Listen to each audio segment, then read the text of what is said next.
Aloha, everyone. Welcome to this 1 o'clock joint hearing of the Water and Land, Hawaiian Affairs, and the Housing Committees. Today is Wednesday, January 29th, 2025, regarding SB 534. And we'd like to welcome members of the committee who are here, and those of the public. We welcome you to enjoy our afternoon here at the state capitol, as well as those who are on Zoom as well. Just some housekeeping measures we'd like to share with you. For all of the testifiers, those particularly on Zoom land, we ask that you stand on your written testimony. And if your oral testimony is different from your written testimony, we will be limiting you for each testifier will be 2 minutes. The content, including the hearing notices and copies of SB 534 and testimony, can be found on the legislature's website. And this hearing is being live streamed on the Senate's YouTube channel as well. Decision-making will follow if time is permitted for today's hearing. And we'd like to share with all of you as well.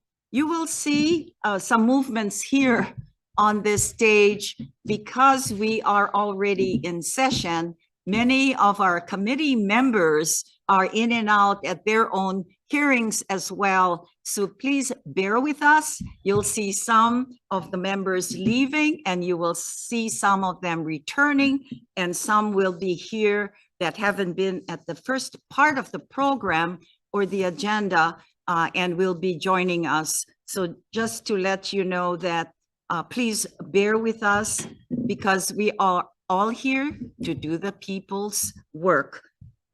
Now, for my committee, the Committee of Water and Land, I am Senator Lorraine Inoue. I am the chair of the committee, and I'd like to introduce and let you know who are my members of the Water and Land Committee. My vice chair is Brandon Elefante. Senator Stanley Chang is a member of the Committee on Water and Land as well, and Senator Angus McKelvey, and of course, our Senator Samantha DeCourt. Yeah, DeCourt. Senator of the Hawaiian Affairs Committee. Mahalo for joining us today. And this is our senator from the Big Island, Senate District 4, Tim Richards. Aloha, and thank you. On behalf of the Senate Committee on Hawaiian Affairs, I am the chair, Senator Tim Richards. My vice chair is Senator Joy Buenaventura. I have Senator Les Ihara on the committee with me, as well as Senator Jarrett Keokolole and Senator Sam DeCourt. Thank you for joining us. Senator Stanley Chang, my committee member, as well as the chair of the Housing Committee. Welcome. Thank you so much. Thank you very much. And the Committee on Housing's vice chair is Senator Hashimoto. And we also have committee members, Senators Aquino, Kanuha, and Mahalo, and members, let's continue with, and for all of you, we will be, and mahalo for the notices that you all are respecting as well. And it's going to be the only agenda on today's agenda because this is a very important bill and we want to make sure there's transparency as well, give an opportunity for the communities to also bear with us and have the time to ask questions as well as hearing the presentations. So we will start with the committee with the Office of Hawaiian Affairs proposal and the testifying. We will not stop the OHA to the 2-minute level. Because this is such an important community benefit as well as important for the issue before us on SB 534. We will make sure that OHA's presentation is to allow them to tell all of us what's happening in Kaka'ako Makai and the plans that they have for us. After this, we will have HCDA do their presentation as well, comments, and we will not limit them with their comments and presentations. Thereafter, we will continue on with the agenda as well, and including those that are on Zoom who has sent us messages that there will be some speakers on Zoom as well, and we will carry that throughout the day. And so, however, there are going to be questions after from the committee members here to OHA and the exchange with HCDA before we allow all of the other testifiers. So please bear with us because we want all of you to understand what's happening in our beautiful lands in Kaka'ako District and the island of Oahu, and make sure that the members have time to also ask questions as we hear from the presenters. Mahalo. Trustee. Aloha. Our constituent from Hawai'i Island, and we're proud to allow you to present your proposal with regards to Kaka'ako Makai. Welcome. Aloha. Aloha. Aloha. Awina la kako. Chair Inouye, Chair Richards, Chair Chang, and distinguished members of the Senate Committee on Water and Land, Committee on Hawaiian Affairs, as well as the Committee on Housing. It's our deep and sincere appreciation that we're given this opportunity for the Office of Hawaiian Affairs to present its plan to the Triple Committee of the Senate for this upcoming legislative session. I just want to acknowledge the fact bringing a triple committee together, Chair, is no easy task. Having it here in the auditorium for members of the public and others that will join us over this next couple of hours is important because, as you elaborated on, the gravity of this bill and the gravity of Kaka'ako Makai is something that we take very, very seriously at the Office of Hawaiian Affairs. And so mahalo for giving the opportunity for the public to come. It's great to see everyone here.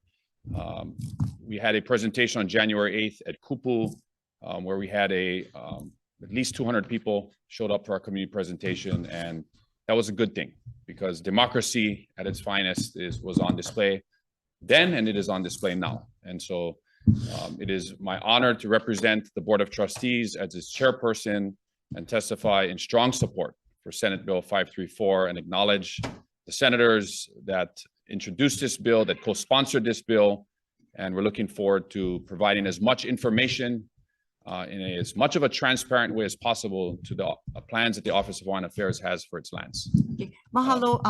One second, please. A reminder, please. Can you all silence your cell phones, please? Okay. Thank you. Mahalo. Thank you, Chair. What you will see today and what you see in this bill is something that the Office of Hawaiian Affairs has never brought to this legislature before. Joining the Office of Hawaiian Affairs on this bill is going to be a coalition of partners and stakeholders and landowners that has never come before this body before to testify in support of the proposed plans that the Office of Hawaiian Affairs has. We have critical representatives from the state's essential workforce, from our construction industry, from our hospitality industry, from our education industry, our law enforcement, our civil service. We have the Kamehameha schools, which is probably the first time Kamehameha schools has come to this legislature to testify on this bill. And I'm looking forward to hearing what Kamehameha schools in the position they take on this bill. That has never happened before. And so we're honored by everyone's presence. We also are honored by the Friends of Kewalos who are here, who for the last 18 years have stood firm in protecting Kaka'ako Makai because they believe in preserving our shoreline and preserving the last open space in East Honolulu. And so we aloha them and we mahalo them for coming as well. The presentation I have, I'm going to try and get through it as quick as possible. And I apologize for there's a diverse group of senators that sit on this panel, some that have been here for a lot longer than I was here and are very well versed on some of this content. But we also have new senators, and congratulations, Senator DeCourt, for joining the Hawaii State Senate. And we hope to give you an opportunity to learn a little bit more about Kaka'ako Makai and why this bill is so important, not just for the Office of Hawaiian Affairs, not just for the state, but for the people of Hawaii. And so with that being said, I will advance to the next slide and give you a little bit of history on Kaka'ako Makai. You know, Kaka'ako Makai and the surrounding area were largely fishing grounds. It was a reef. You know, what we know today as Ala Moana Boulevard was actually the shoreline. And the shoreline was even further inland. And so what was developed throughout the 1800s and the early 1900s was what was once shallow coral reef flats, salt beds. At one time, these lands belonged to the members of the Kamehameha royal family through land commission awards. And it is why the Kamehameha schools in Cape Hawaii is a significant landowner in Kaka'ako Mauka as well as Kaka'ako Makai. And over the course of the last 19th and 20th centuries, the area underwent a major transition, which included a bunch of different things. The old ironworks is at the site of the today Restaurant Row, which is controlled and owned by Kamehameha schools. There was a quarantine center, a coastal battery, a military fort. There was a shanty town for immigrants, laborers. There were 2 waste incinerators that would, through the course of about 80 years, burn the refuse in urban Honolulu and fill that refuse through ash into what is now Kaka'ako Makai today. But it also included a sewage pump station, a tuna cannery, and a bunch of different things, including a municipal landfill that still is there today. It's just covered near the shoreline by what is now the City and County of Honolulu's park. In the early 20th century, boulders that were brought from Punch Bowl and from Aina Haina formed the existing seawall that exists there today. And ash material from 2 incinerators was used to fill the seawall. And in 1971, the state mandated that the City and County of Honolulu stop placing ash at Kewalos. The incinerator was shut down. Today, the incinerator is the Children's Museum, a place where we take our children, a safe place where we take our children. And I want you to remember that when testimony is brought up discussing how incompatible and toxic the soils are throughout the surrounding Kaka'ako Makai area, because in fact, the Children's Museum occupies the incinerator that remains there today. Next slide.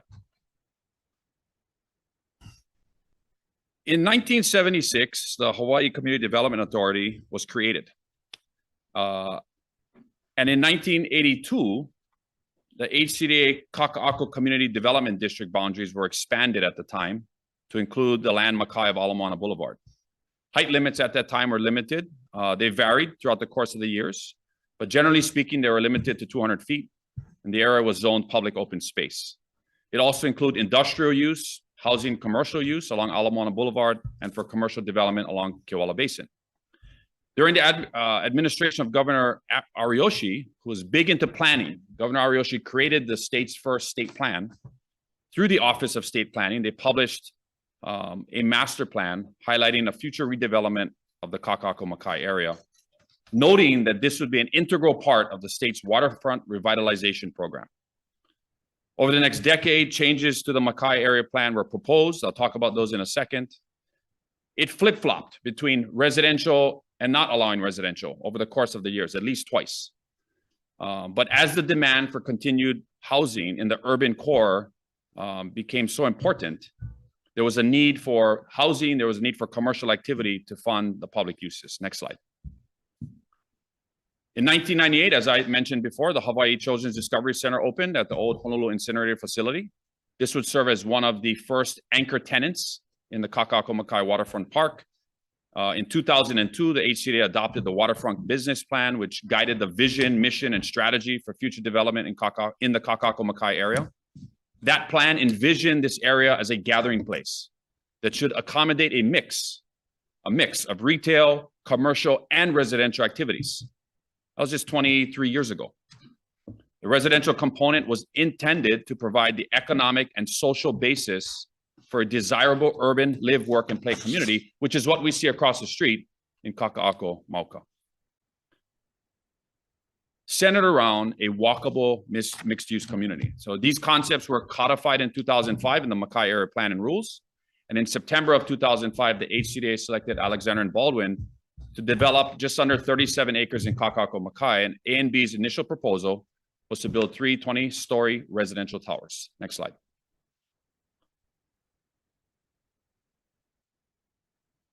As we well know, public opposition to the A&B plan, especially was starting at the Ala Moana Kaka'ako Neighborhood Board, in addition to the Friends of Kewalos, reached community and elected leaders. That resulted in Act 317 in 2006 becoming law, which banned the sale of public land and residential development in the Makai area. In 2007, HCDA would establish the Kaka'ako Community Planning and Advisory Council, what they refer to as CPAC. And they funded a multi-year planning and community outreach effort, which resulted in the 2011 Kaka'ako-Makai Conceptual Master Plan, which was unanimously adopted by the HCDA. The plan codified 14 guiding principles for the area and identified desirable benefit uses, including a performing arts center, a museum, community center, a farmer's market, a fish market. The plan estimated between $350 million to $490 million would be required to bring the 2011 Kaka'ako-Makai Community Master Plan to fruition. But it didn't identify any way to raise those funds. Didn't provide any means for revenue generation to offset the cost of implementing the plan. Next slide. In 2012, under the Abercrombie administration, and it's our honor today to have the former governor of the state of Hawaii, Abercrombie, join us, Governor. With the support of the Office of Hawaiian Affairs and its chair at the time, Chair Colette Machado, passed Act 15, which would convey 30 acres of land from the HCDA to the Office of Hawaiian Affairs. And the reason for this was prior to this, during the Lingle administration, the administration OHA was negotiating unpaid public trust revenues to the Office of Hawaiian Affairs from 1978 up until 2012. In the around 2007, 2008, the number that they settled on was about $200 million. At the time, the state was about, and the country was about to go into a recession. We were land rich, cash poor. The Abercrombie administration takes on the work of the Lingle administration, brings OHA together, and puts together a settlement of $200 million, conveying 30 acres of land for that settlement. The Kaka'ako-Makai Area Parks Master Plan. In 2019, the HTDC was blessed and established. It opened the Entrepreneur's Sandbox as a planned multi-phase innovation block in a high-tech corridor in Kaka'ako-Makai. In 2024, just last year, the HCDA authorized the executive director, and it's great to see Craig Nakamoto here, wherever Craig is, to engage in the community planning sessions regarding the Makai area. This plan is ongoing. Office of Hawaiian Affairs has been invited to participate. We will participate. And we look forward to those conversations. And here in January of 2026, OHA introduced, and the Board of Trustees took in a 9-0 unanimous decision to put forth Senate Bill 534, what would become Senate Bill 534, as well as its House companion before the legislature, based on a novel idea that OHA had never attempted before. Next slide. So I don't want to take away any of Craig's thunder, but just to touch on the HCDA very quickly. The Hawaii State Legislature created the HCDA in 1976. It's codified into HRS 206E. Its purpose was to help spearhead the revitalization of underdeveloped and underutilized urban communities throughout the state. Kaka'ako-Makai, or Kaka'ako, was named as HCDA's first community development district. HCDA's goal is to provide more housing, parks, open space, as well as commercial and industrial spaces near the downtown core of Honolulu. Of course, HCDA also has a lot of other missions that it does, but it is core or one of its original missions was to develop the Kaka'ako lands. I would note that when the Kaka'ako lands were looked at in the statute that codified that, it noted the Kaka'ako lands at those times were underutilized, they were blighted, they were deteriorating, and the vision that the legislature had was that the HCDA, in developing these underutilized, blighted lands in Kaka'ako, that it would serve the community to its highest needs and its highest aspirations. And that's something important. The highest needs, because today in 2025, one of the highest needs we need in this state is housing, specifically workforce housing and affordable housing for our local families. HCDA, of course, is attached to DBED. It has the power over zoning, the issuance of development permits, as it was a power to grant variances. HCDA in Kaka'ako requires a reserved housing of at least 20% for all new residential development in Kaka'ako as a set aside for below market rate workforce housing. It also meets HCDA's requirement to have inclusionary housing, where we don't just have out-of-state market rate luxury units filling an entire building, that we have an inclusionary housing model where we have communities and families and individuals of various economic on various economic scales of the economic ladder that live in and cohabitate in one building. There's also the HCDA, and Craig will talk about this, has changed its rules. And there are buyback requirements, shared equity that has been implemented now for the reserve housing. But at the end of the day, HCDA must approve OHA's proposed development master plan, whether residential is included or not. And so if this bill is able to become law, OHA will immediately move into the master plan development process so that it can master plan based on the desired entitlements that OHA would like to develop the Kaka'ako Makai plans with extensive community input. It has not done that yet because it has not been able to secure the desired entitlements that were discussed in 2012 that have never been able to come to fruition. Next slide. OHA was created in 1978 via constitutional amendment ratified by the people of Hawaii, Article 12, Section 5 of the Hawaii State Constitution, to better the conditions of Native Hawaiians. That is recognized as the indigenous people of these islands. OHA is codified in Chapter 10 of the Hawaii Revised Statutes. And OHA's core mission is to advocate for the betterment of conditions of Native Hawaiians as defined by the Hawaiian Homes Commission Act of 1920, as well as Native Hawaiians that are not and do not fall under the category of having greater than 50% blood quantum. OHA is governed by 9 trustees. We're all elected. We serve 4-year terms. Next slide. The public trust is very important because it is OHA's North Star, right? It is embedded in Section 5F of our Admissions Act. It holds lands that were former kingdom lands of the Kingdom of Hawaii, what sometimes are referred to as ceded lands, and it holds a portion of those lands in trust for 5 purposes, one of which is the betterment of the conditions of Native Hawaiians. And so part of the statutory powers of the Board of Trustees codified in the Hawaii State's Constitution is that the trustees have the power to exercise control over real and personal property set aside by the state, federal, or private sources and transfer it to the board for Native Hawaiians. That is a constitutional mandate, that the constitutional power that the board is vested with. Next slide. OHA's history for Kaka'ako Makai. In 2012, the lands were transferred.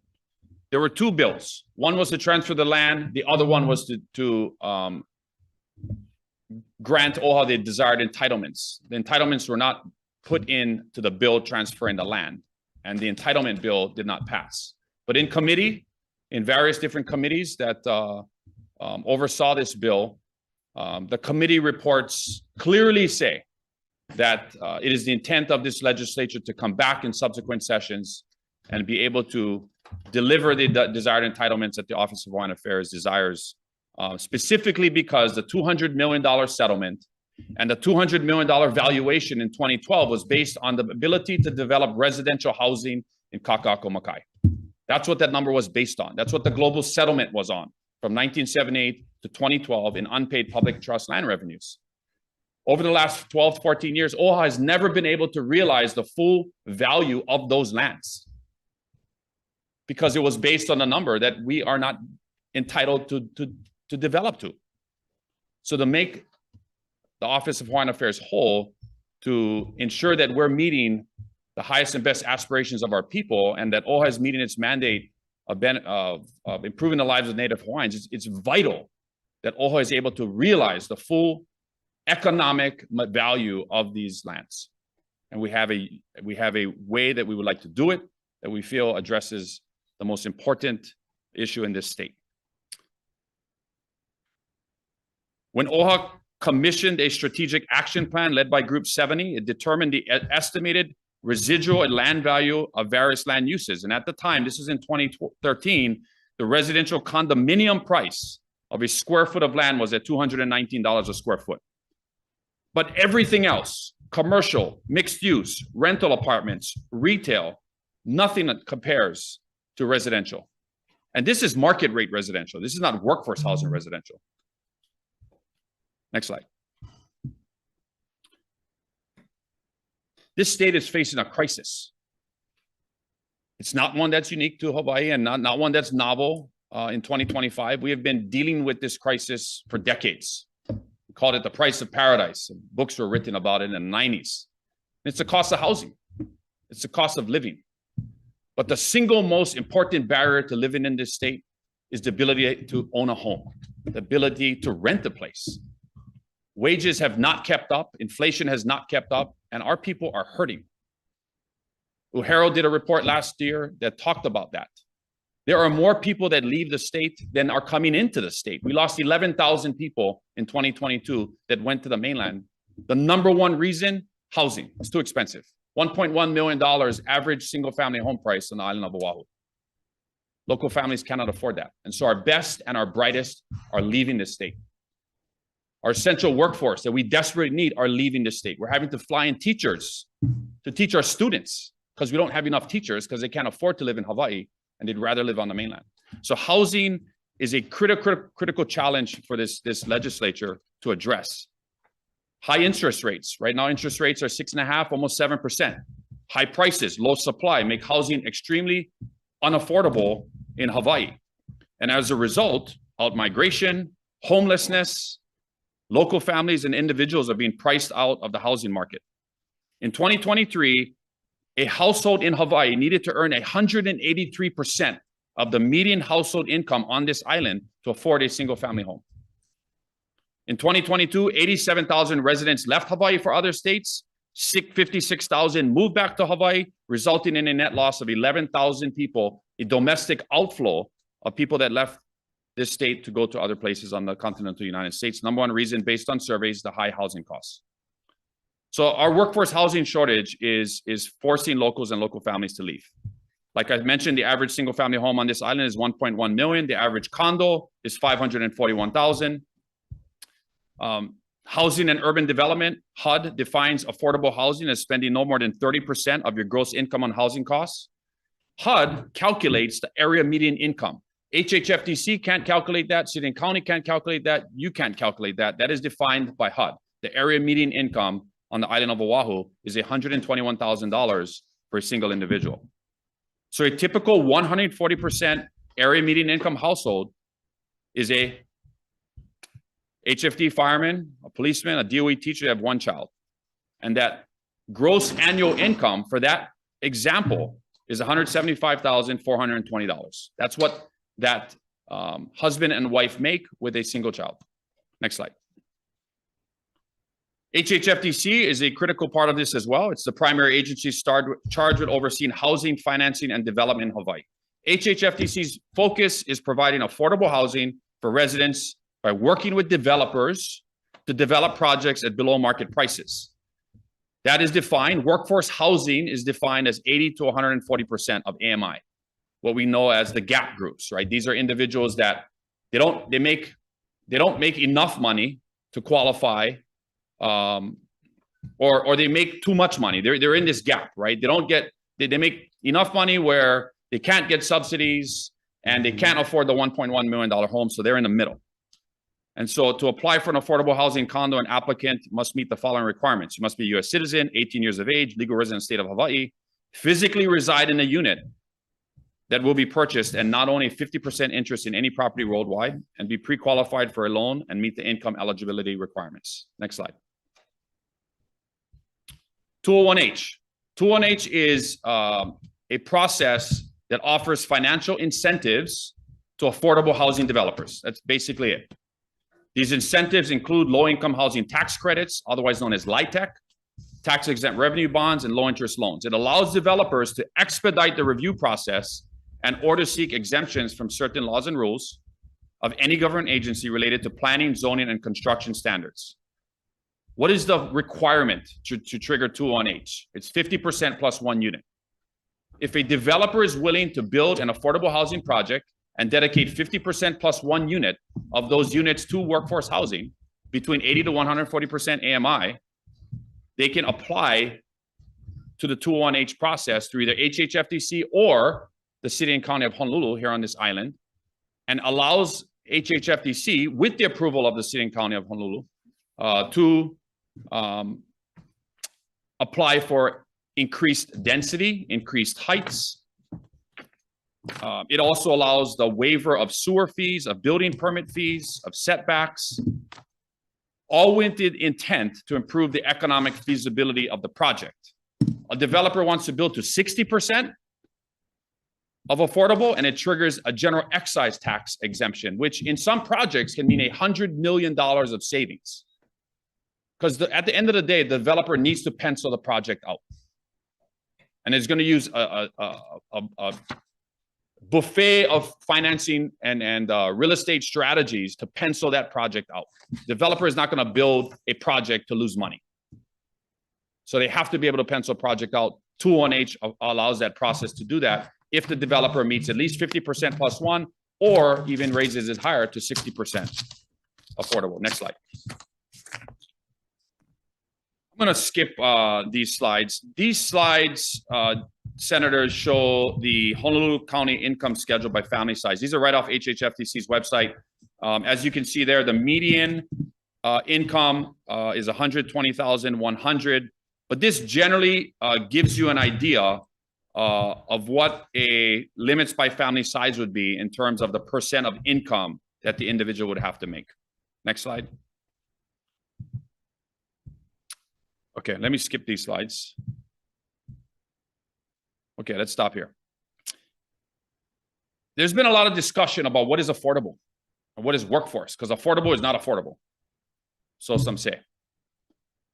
But these are the actual current condo rates right now for a fee simple affordable and a fee simple market rate unit in Kaka'ako, Makai, that have been presented to me by a developer who is developing a project in Kaka'ako, Makai right now.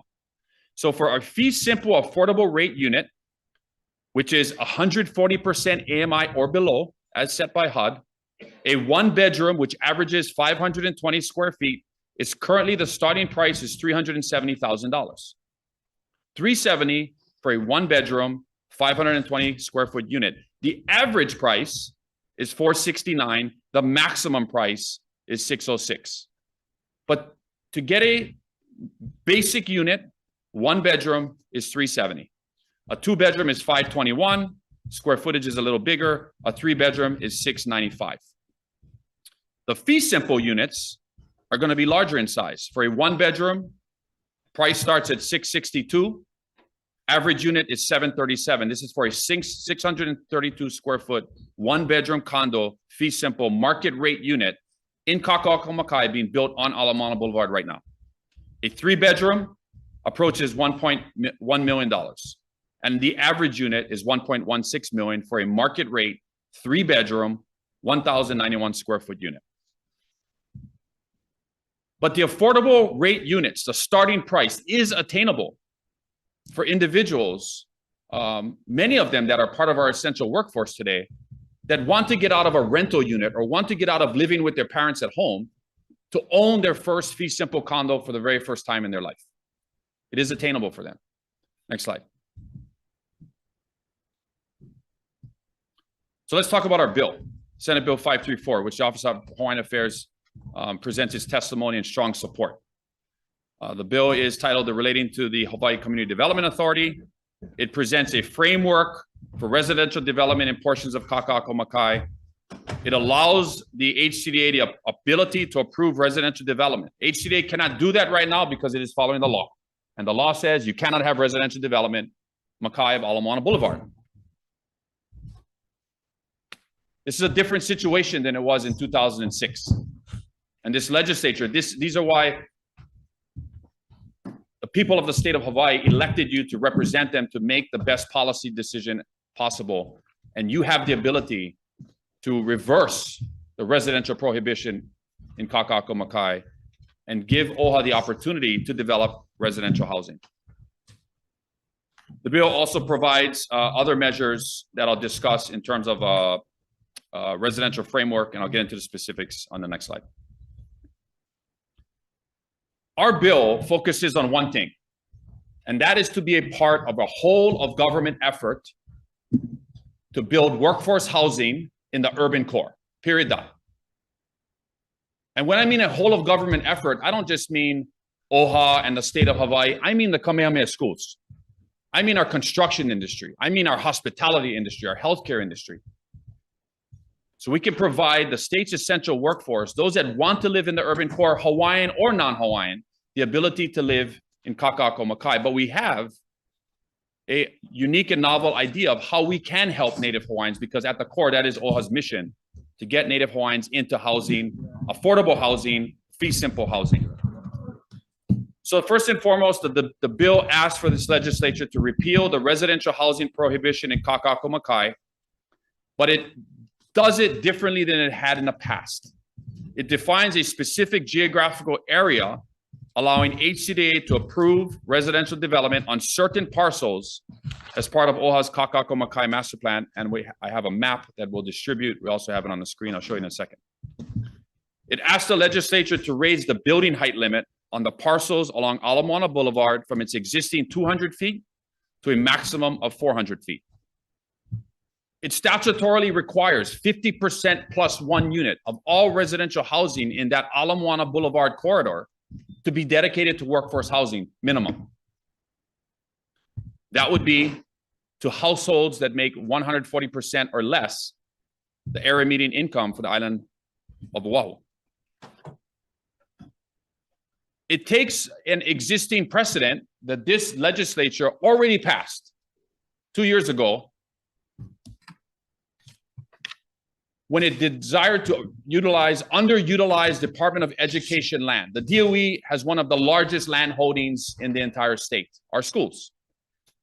We have a crisis. We don't have enough teachers in this state to teach our children. And so this legislature, and a novel idea, was to utilize DOE land to build housing for teachers, preferenced for teachers.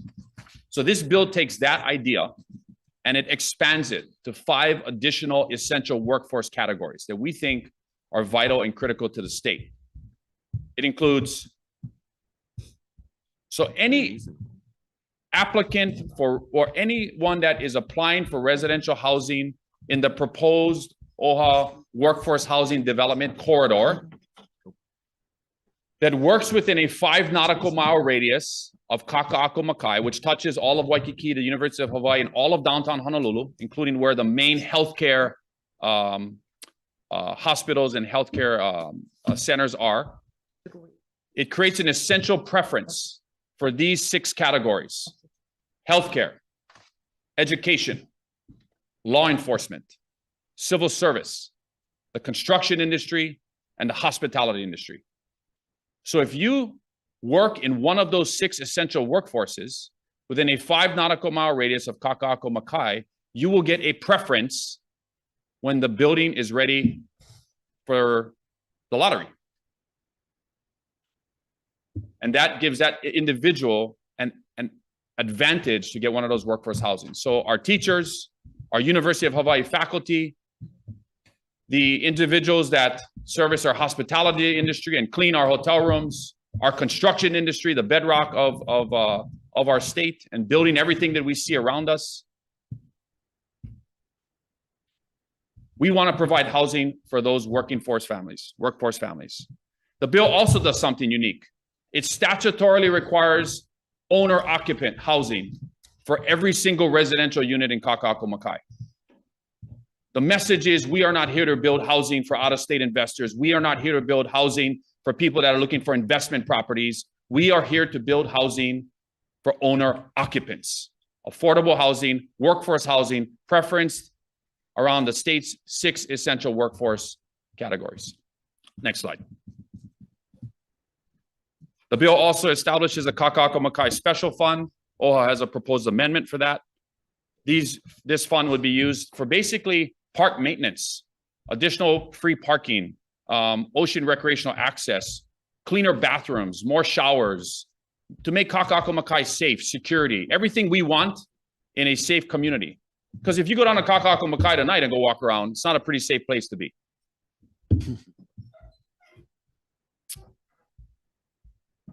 The bill requires OHA to address all the issues and concerns raised by the community regarding the proposed residential plan prior to submitting its master plan to HCDA for approval. It also requires HCDA to hold a public hearing and consider all community concerns as part of the review of OHA's master plan. By allowing OHA, by repealing the residential prohibition for Kaka'ako-Makai, we provide OHA 3 avenues for potential pathways for development. Pathway 1, master plan, present to HCDA. Pathway 2, we can go through the 201H process and HHFDC because we want to build to 50% plus 1 minimum. And pathway 3, we can partner with the Department of Hawaiian Homelands so that we can address the 29,000 that are on the wait list, and we can build housing for Native Hawaiians that want to and deserve to be able to live in urban Honolulu. Next slide. So this is the Kaka'ako-Makai map. There are several major landowners in Kaka'ako-Makai. The HCDA is one of them. They have the 3 yellow parcels. They lease the John A. Burns School of Medicine, as well as the Entrepreneur Sandbox. The 4 darker blue parcels along Ala Moana Boulevard, going from left to right, that would be the Kamehameha Schools, Bishop Estate, starting with the Gold Bond building, and then they have 3 car dealerships on the other 3 properties. The green area is the city and county of Honolulu and their lands. And finally, the light blue area is the Office of Hawaiian Affairs. Next slide. The total land area in Kaka'ako-Makai, we can distribute the map. That's okay, if the chair would allow, so the members can see the map better. Maybe take it to the committee staff. Lane Ala. It's the same map. It's just your ability to see it a little bit better. Of the 220 acres in Kaka'ako-Makai, OHA controls 30 acres and a little less than 14% of the total land acreage. Where we are asking to repeal the residential prohibition is in the yellow dashed line area. It includes OHA's lot I and E, as well as lots F and G. It also includes the Fisherman Wharf parcels on lot A and B. And so that yellow dashed line, and we're distributing a map now, that is where we're asking to repeal the residential prohibition. We have absolutely no intention to build high-density 400-foot towers on the waterfront on any of our parcels. We emphatically support the 2011 master plan's concept of a lay of green, first spoken by Governor Waihe'e, that provides an unobstructed view of the ocean front along the entire Kaka'ako-Makai Peninsula. So we preserve that. Our proposal is to develop 2 400-foot residential towers on lots I and lots E. What we are also asking for has the potential to allow the Kamehameha schools the ability, should they choose to, or should they not, to do the same thing. And we're looking forward to, if this bill comes to fruition, having conversations with Kamehameha about a possible joint venture, because clearly their developments in Kaka'ako-Mauka are something that I think we would emulate. Their 2009 Kaka'ako master plan If you have a chance, visit the Our Kaka'ako website by Kamehameha Schools. It's fantastic. And it provides the conceptual renderings, their vision of what they're bringing to fruition right now. And you can imagine what that would look like if this bill was able to be passed. On lots F and G, our desire is to build a medium density, so keep it at 200 feet, hotel, condotel, because we think that's also critically important. And on lots A and B, OHA would like to develop low density market rate housing. So just to be clear, the current height limits on lot I and E are 200 feet, and we are asking those to be increased to 400 feet. On lot F and G, the current height limit is 200 feet. We are not asking to raise that height. And on lots A and B, the current height limit is 65 feet, and we're not asking to raise that height. Next slide.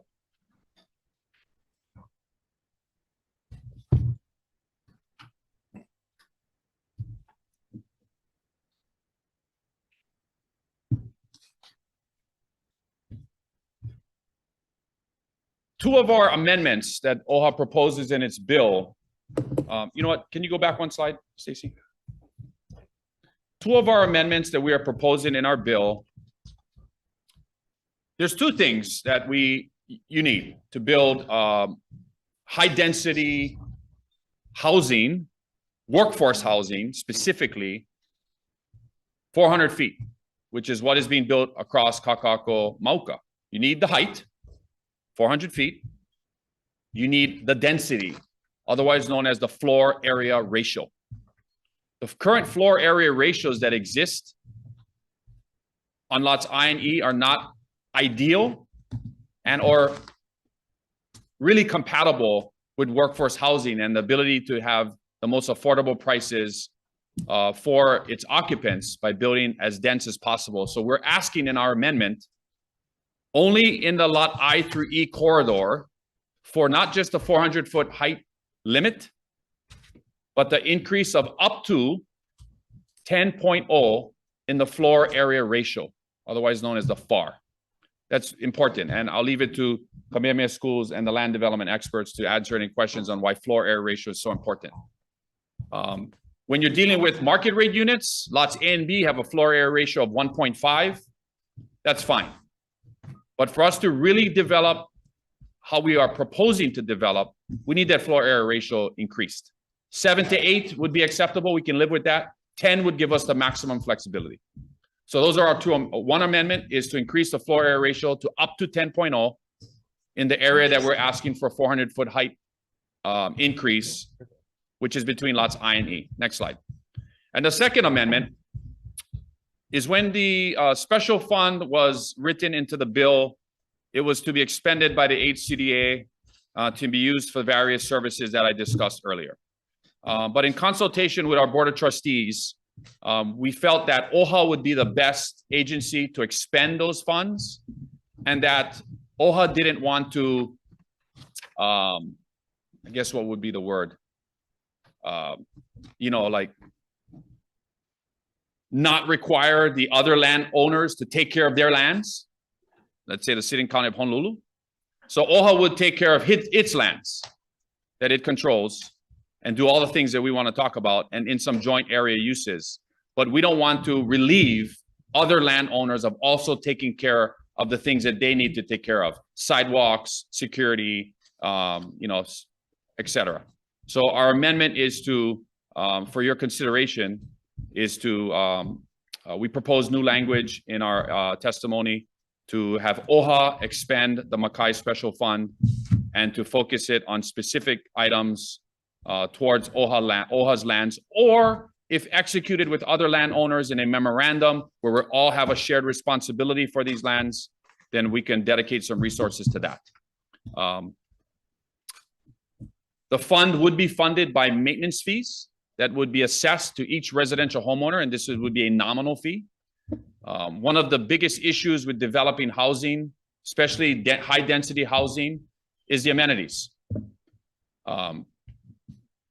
Individuals that own $1 million market rate units that expect swimming pools and gyms and beautiful common use areas and barbecue grills. They pay for that in $1,000 and up amenity fees. But those occupants that are affordable can't pay for that.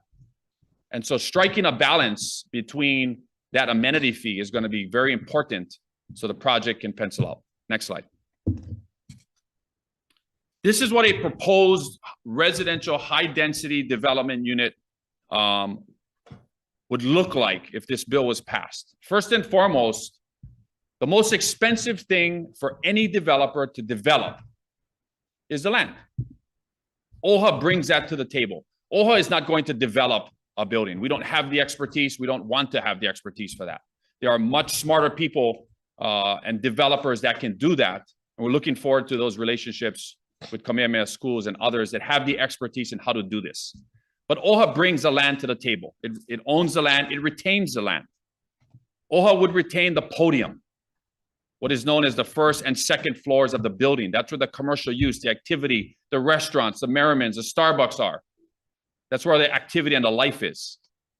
OHA would share in the sales of the units with the developer through a joint venture. What OHA would do is bring the horizontal resources to the project, the water, the sewer, the infrastructure, the potential environmental impact studies that need to be done. This area is in the special management area, so it would trigger that. It would trigger, OHA would have to do an EIS. We would need to look at climate change, climate adaptation, soil remediation, all the issues that we well know. OHA would do much of that work, all the horizontal work. It could partner with the Department of Hawaiian Homelands for that horizontal work. The idea is to de-risk the project for as much as possible so a developer can just go vertical and it can pencil because of the 50% plus one requirement, because of the owner-occupant requirement. Those are high thresholds for the developer to meet. OHA is going to have to bring in the horizontal improvement. OHA would sell the air rights to the unit because that's how it retains the land. It sells the air rights to the unit, sells the parking stall to the owner, and it grants them an easement into the building. OHA would complete the master plan, all the required studies, including the geotechnical studies, soil mitigation, climate change studies. I talked about the horizontal development to de-risk the project. But this is how OHA intends to support its Native Hawaiian beneficiaries with housing assistance. I'll give you an example. We have a recent UH Manoa graduate of its nursing program. Graduated from Waianae, lives out Nanakuli, got $75,000 of student loans, graduated from high school, went to Leeward, eventually made it into UH Manoa because she's always, or he has always wanted to be a nurse, and graduated from the UH's, or state's flagship school's nursing program. That individual is just hired at Hawaii Pacific Health. The starting salary for a registered nurse is $126,000. He or she commutes 2 hours every day. Took me an hour yesterday to go from Kapolei to Nalama Kukui and OHA. So I know how much it takes if you're living way out there in Makaha or in Nanakuli or in Maili. It takes 2 hours minimum, if not longer. 3. But his or her job is here in the urban core. They're a nurse at Hawaii Pacific Health. Their dream job. Single, just starting out, making $126,000. So she meets the essential preference, she or he. OHA builds the affordable housing unit. We auction it at a raffle day or whatever it's called. What's the term for that when we auction a building? A lottery, thank you. And she or he has more tickets at the lottery because they're an essential worker, meets the preference, and they get a unit. And if you look at the 140% AMI, he or she falls in that range at $126,000. And she also happens to be Native Hawaiian. So she's our beneficiary. Big N or small N, doesn't matter. So then OHA works with her.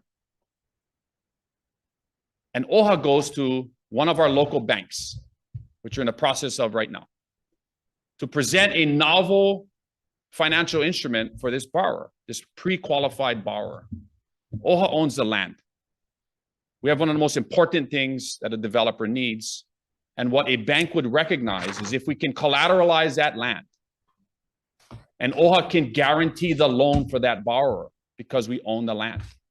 And we can create a financial instrument that allows that borrower to borrow at 100% loan to value, because the most expensive, the biggest hurdle she or he has to get that unit is a 20% down payment. They don't have it because they got $80,000 in student loans. So we collateralize the land, we work with one of our local banks, we guarantee that loan, and we present a financial instrument almost like a VA loan. We can even roll closing costs into that. So that borrower can get into that $326,000 fee simple 1-bedroom condo with zero down. That's how we help our Native Hawaiian beneficiaries. And OHA can do that.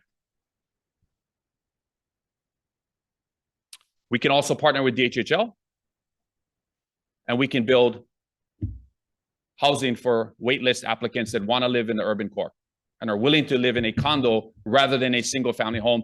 Because let's face it, the reality is we have 28,000 people on the wait list, and we will never build enough single family homes for DHHL applicants in our lifetimes. It's just not going to happen.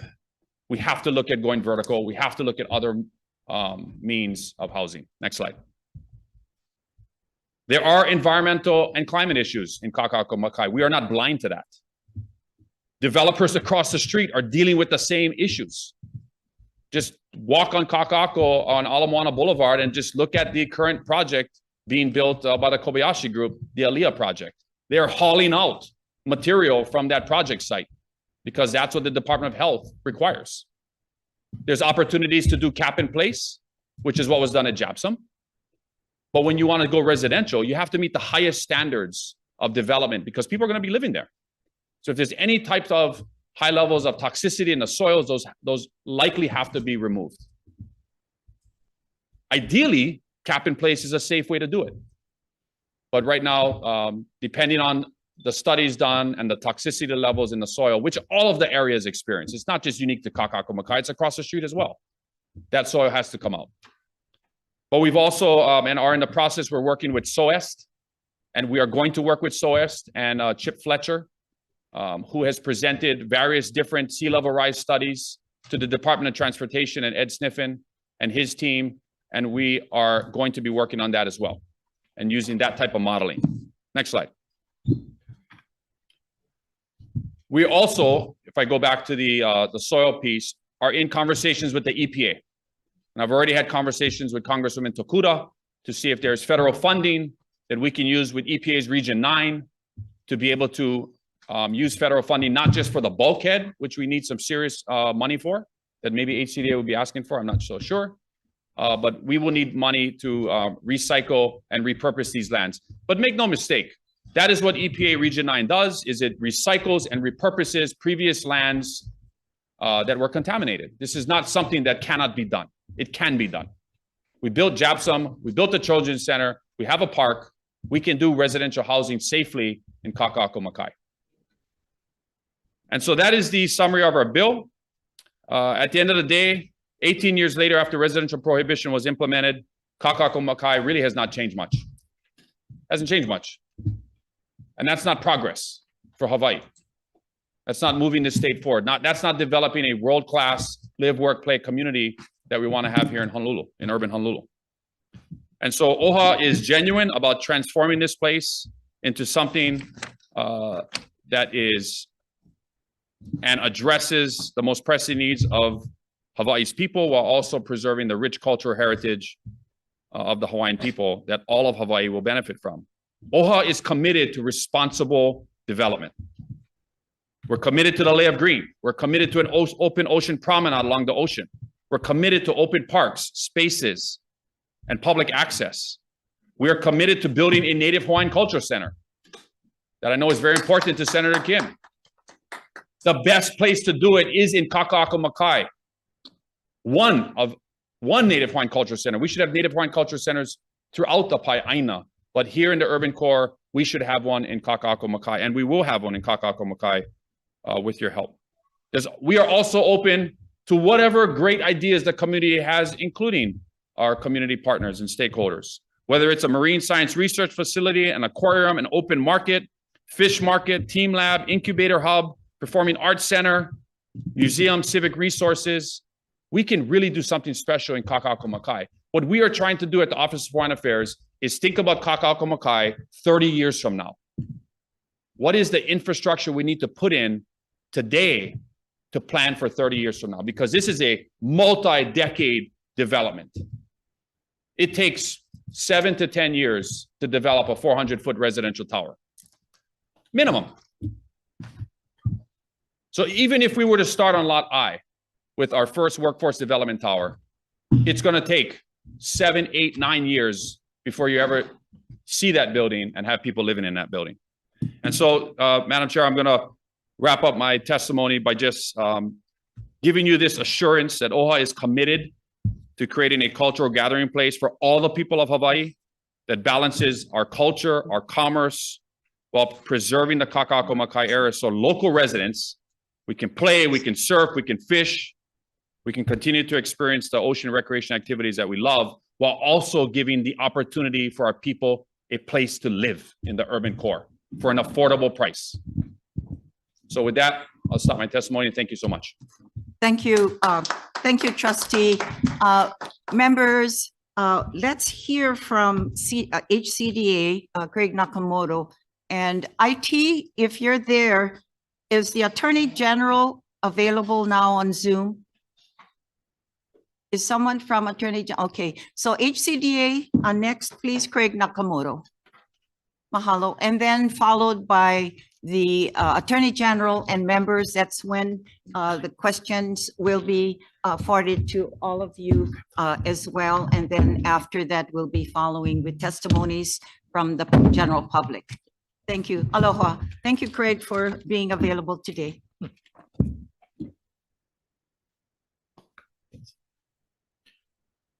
Good afternoon, members. Good afternoon, Governor Abercrombie. Good afternoon, members of the public, OHA staff, all those who are on Zoom and present to present their views. My name is Craig Nakamoto. I'm the Executive Director of the Hawaii Community Development Authority.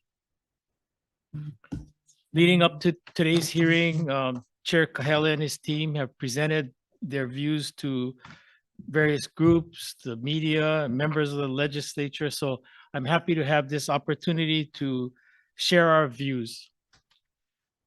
To frame our comments a little bit more and kind of to take off on what Chair Kahele talked about as our mission under 206E, I wanted to note that we're also an agency that was tasked with doing long-range planning. So just wanted to note that as I head into my comments.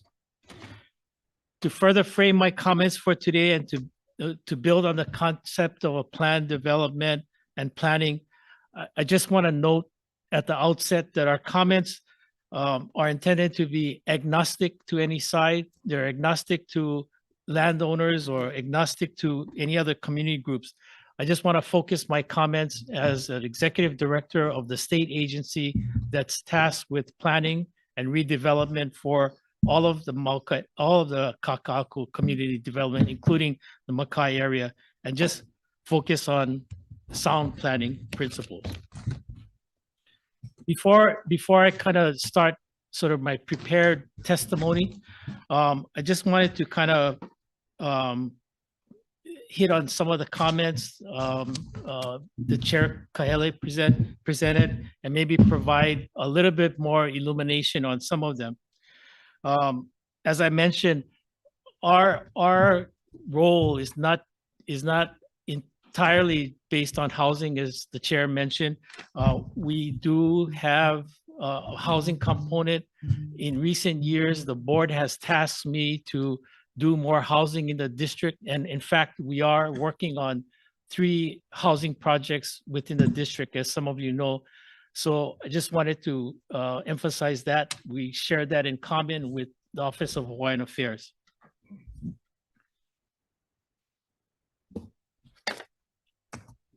there was some mention about an appraisal done in 2012. I haven't seen that appraisal. I don't know how many of you have. And apparently it was based on the ability to, do residential.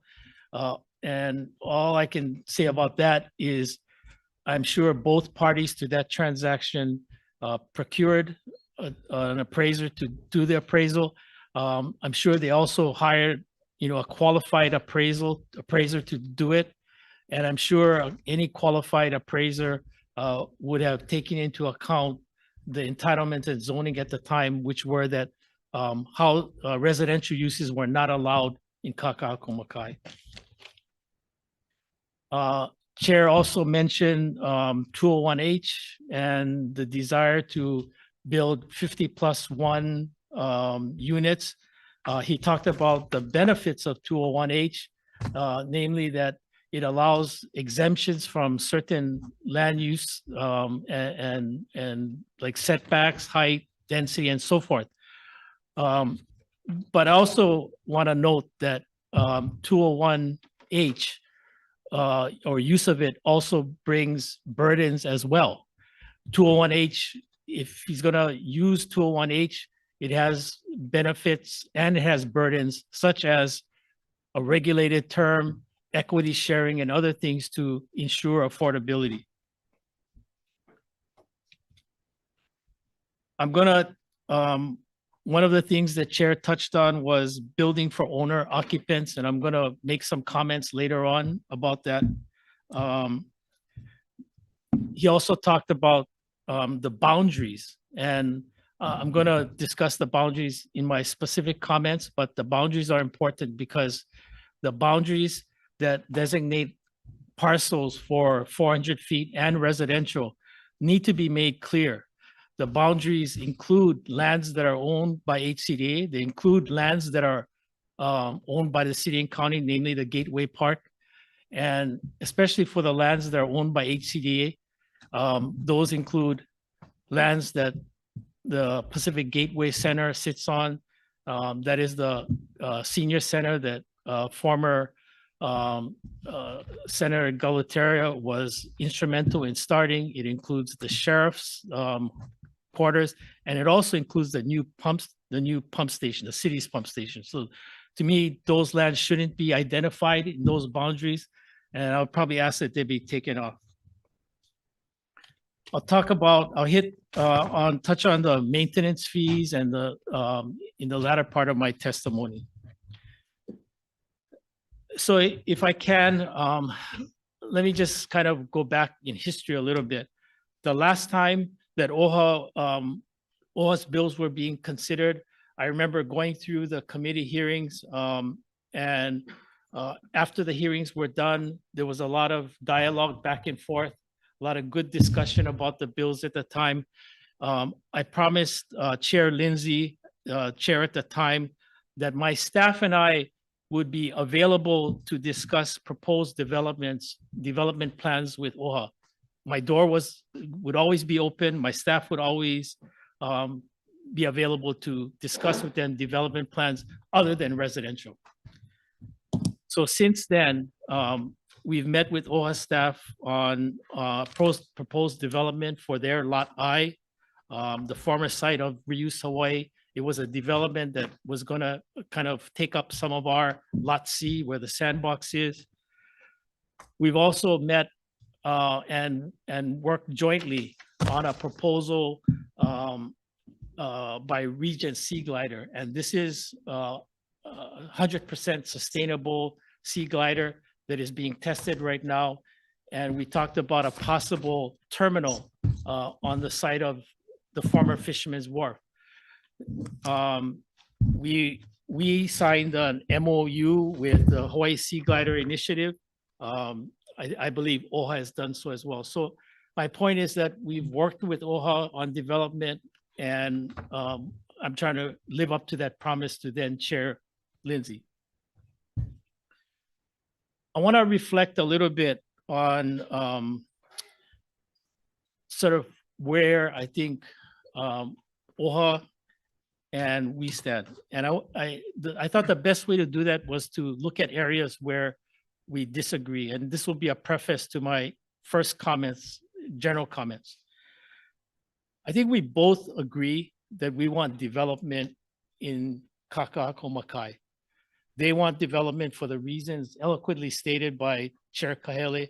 We want development in Makai because that's our DNA. You know, we exist to facilitate development in the districts that we have. The second is we agree that the OHA's development and the revenue therefrom support OHA's beneficiaries. And this is the reason why I promised Chair Lindsay that I would support and work with their staff on development, because I want to see them do those revenue generating developments that support their beneficiaries. We also are in agreement on that point, in that we build communities in the districts we serve, and we serve people in the community just like they serve their beneficiaries. Thirdly, OHA and HCD are committed to development in the Makai area. And I'm going to say this next commonality, and I'm going to say it twice because I don't want to have any mistake about this. When we look at residential development in Makai, I think as Chair Kahele pointed out, it's been a sort of a yes, no history on residential development in Makai. That's clear. And it started out with the A and B development. But I'm going to say this again for clarity twice. I think I'm not necessarily opposed to residential development in the Makai area, as of course is OHA. But where we differ is how do we get there? So I'm going to say that again. I don't necessarily disagree or oppose residential or other uses in Makai, like hotel, if that's what people want. Hotel use is not allowed right now. But we disagree or differ on how we get there. So the disagreement or where we differ is both the state and HCDA signed an MOU that was related to the transfer. And in that MOU, it obliged or OHA was obligated to follow HCDA's statutory zoning and rules. So what they're proposing now is to go to the legislature, and mandate residential use in the Makai area. And this is the expedient way that they want to do it. What I'm suggesting, for the reasons stated in my testimony, that instead of that, allow us to do a community engagement plan and effort in the Makai area, along with Chair Kahele and the OHA team. And let's see what the community wants, because this is our mission, is part of our goal is to plan. And it should be planning before development. And to plan it, engage with people. And let's see what other uses come out of that. Prior to the authority adopting the 2023 rules recently, there was an idea to allow hotel uses in Makai. It's not allowed now. And at the time, we decided that we weren't going to put that in because I think it required more study than just dropping it into the rules. As a state agency, I think we often get chided for underspending, overspending, underperforming, overhiring, or underhiring. We don't often get scolded for following our statutory framework, which we are suggesting now, or getting community feedback on issues, which we are also suggesting. So for the reasons stated in my testimony, what I'm suggesting, instead of the legislature saying allowing residential uses, we take it to the community and engage along with OHA in community planning that solicits community feedback on that and other uses in the Makai area. So let me get to some specific comments and then I'll wrap up and I'll be available for questions. As I mentioned, right now and in the current budget, there is an appropriation to do community planning. My board, as a chair mentioned, has authorized me to engage in community planning. We also have funds in the budget to do a assessment, community outreach and planning to promulgate rules to implement Act 221, which asks us to look at the mitigation efforts that are necessary in the design and siting of buildings to take into account sea level rise, the effects of sea level rise. So my specific comments. One, on page 4, on page 6 of the comments, I think the bill presumes that development will yield the maximum income. I would suggest to you that development is inherently risky. As Chair pointed out, there's known contaminants, there's known soil conditions that need to be addressed before any kind of development is done, including an environmental impact statement. And those are the kind of things that need to be done, I think, before any development is looked at. And the kind of planning that we would do would assess some of those things to see if a 400-foot tower is even feasible or not. The community planning will bring out all the different uses. On page 7, the boundary descriptions, particularly in subsection 6 and 7, are incorrect and need to be fixed. They talk about the boundaries. One boundary is described as Hui Street from its intersection at Olomehani Street to the shoreline of Kewalo Basin. Hui Street doesn't go down to the shoreline. There's another boundary, the shoreline of Kewalo Basin doesn't go all the way to Ala Moana Boulevard. And secondly, as I mentioned in my opening remarks, the inclusion, I think, of Kamehameha School's parcel in the boundary that they want to entitle for residential at 400 feet. If Kamehameha Schools concurs with that, and they're willing to let that plus the 50+1 requirement encumber their land, I have no objection to that. But as far as that boundary and its implications on the city's Gateway Park and also our own parcels, I think our own parcels should be removed from that and the city's Gateway Park removed from that, because unless they've asked Director Thielen, I don't think the city is going to be building a 400-foot tower on Gateway Park. So I would suggest strongly that our parcels and the city's parcels get deleted. I think the height additions on Ala Moana Boulevard need to take into account urban form.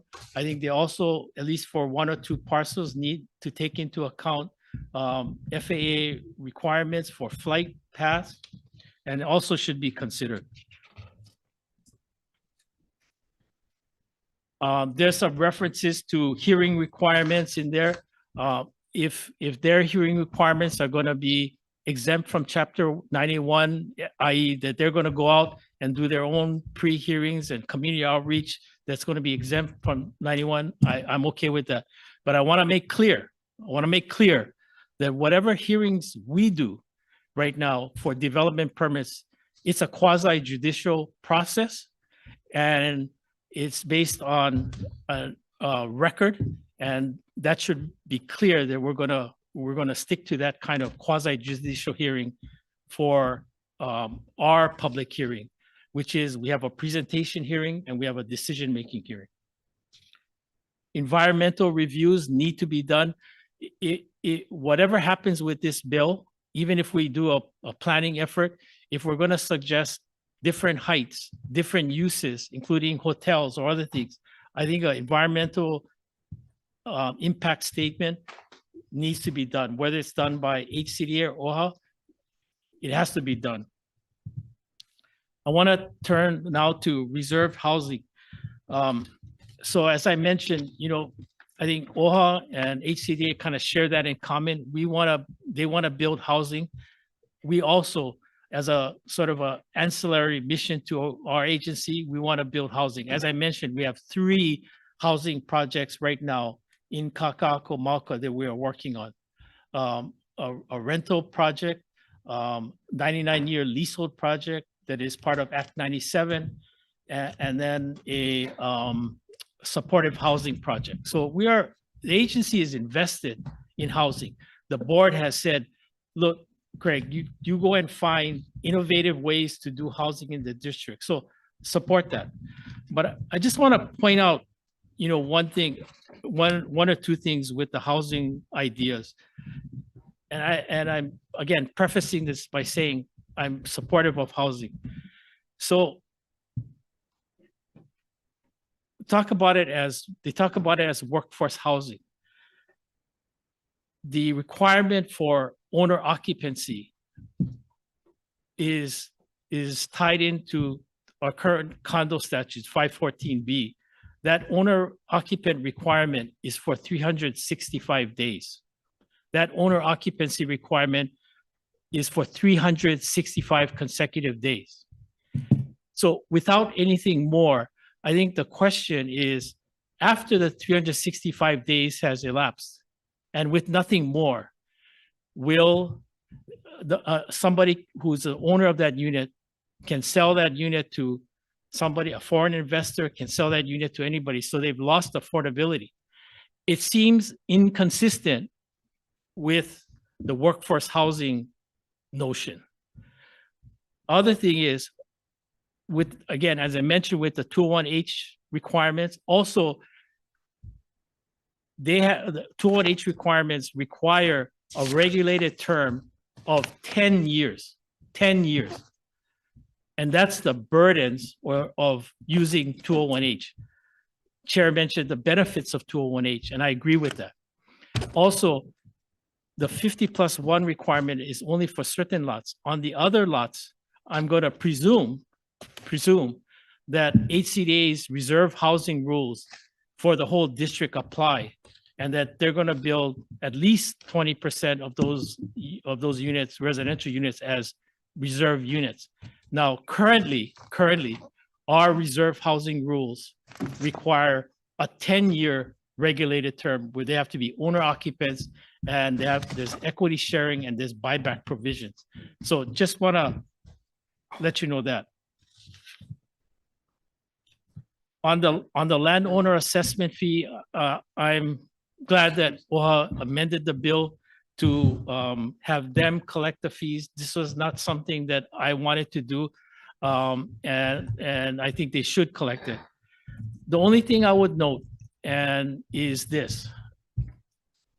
For the affordable units, the cost of home ownership should be roughly no more than 1/3 of income. And that includes mortgage payments, insurance payments, HOAs, homeowners insurance, and other things. And will probably include this landowner, this assessment fee. So the hope is that, this assessment fee is reasonable and is proportional to an affordable unit, because it does go against, it's probably going to be a lien against individual apartment owners. The public facilities dedication fee, the bill proposes to exempt them, and that's something we object to. The public facilities dedication fee goes to, sidewalks, other kind of public facilities, and we oppose that. In summary, members of the committee, as to my first comments, I would suggest that as a voting matter, if you vote for, or if you decide that it's better to defer this and allow us to work with OHA as a participant, along with everybody, to do community planning, get community engagement for before, you know, imposing residential or other uses. I would suggest that that's not necessarily a vote against OHA. It's not necessarily a vote for the Friends of Kiwala or anybody else. What it's a vote for is process and community engagement. Again, something that we often, as state agencies, don't get, we don't get scolded for doing too much of, and for allowing me to do our job as a state agency, which is to plan. So I thank you for the opportunity to share my thoughts with you. I look forward to working with Chair Kahele, the staff, and everybody to realize their goals for Makai. I look forward to getting stakeholder engagement and working with everybody else. So thank you for the opportunity. And I think Chair Kahele and I stand open for questions. Thank you, Craig. Members, just to refresh, our suggestion is that we will hear, thanks, Craig. Thank you. We will hear the Attorney General, and then we'll open up from members of the committee and other senators who are here to ask questions. Aloha, and we're happy that you're joining us today. Okay, Good afternoon. state your name, and we're happy, and thank you for sending your testimony as well. Please proceed. Thank you. Good afternoon, chairs and members of the committees. I am Deputy Attorney General. Can you go closer to the mic? Yeah. I'm Deputy Attorney General Kevin Tong. We have comments contained in our written testimony, and Yeah, I'm I available for think you questions. need to go closer and yeah, into the mic. And I would suggest, because this is an open forum and we wanted to ensure that the public is out there, not only hearing us today, but I know you're going to say you had submitted testimony, but we'd like to hear your testimony if you have it available to you, Verbatim? with you as well. Summarize. Summarize. Yeah, and you can summarize, yes. It's pretty extensive, but we certainly appreciate your comments. So we have concerns that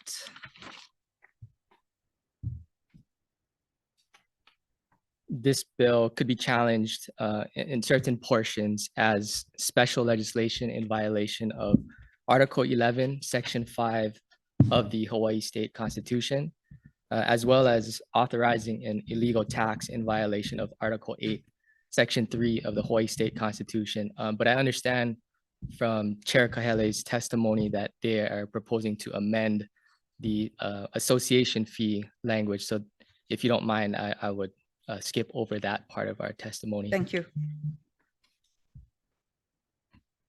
With respect to the special legislation concern under Article 11, Section 5 of the Constitution, we think there might be concerns with the proposed lifting of the residential ban in the geographic area in Kaka'ako-Makai, as well as the increase of the height limit to 400 feet and the affordable housing requirement.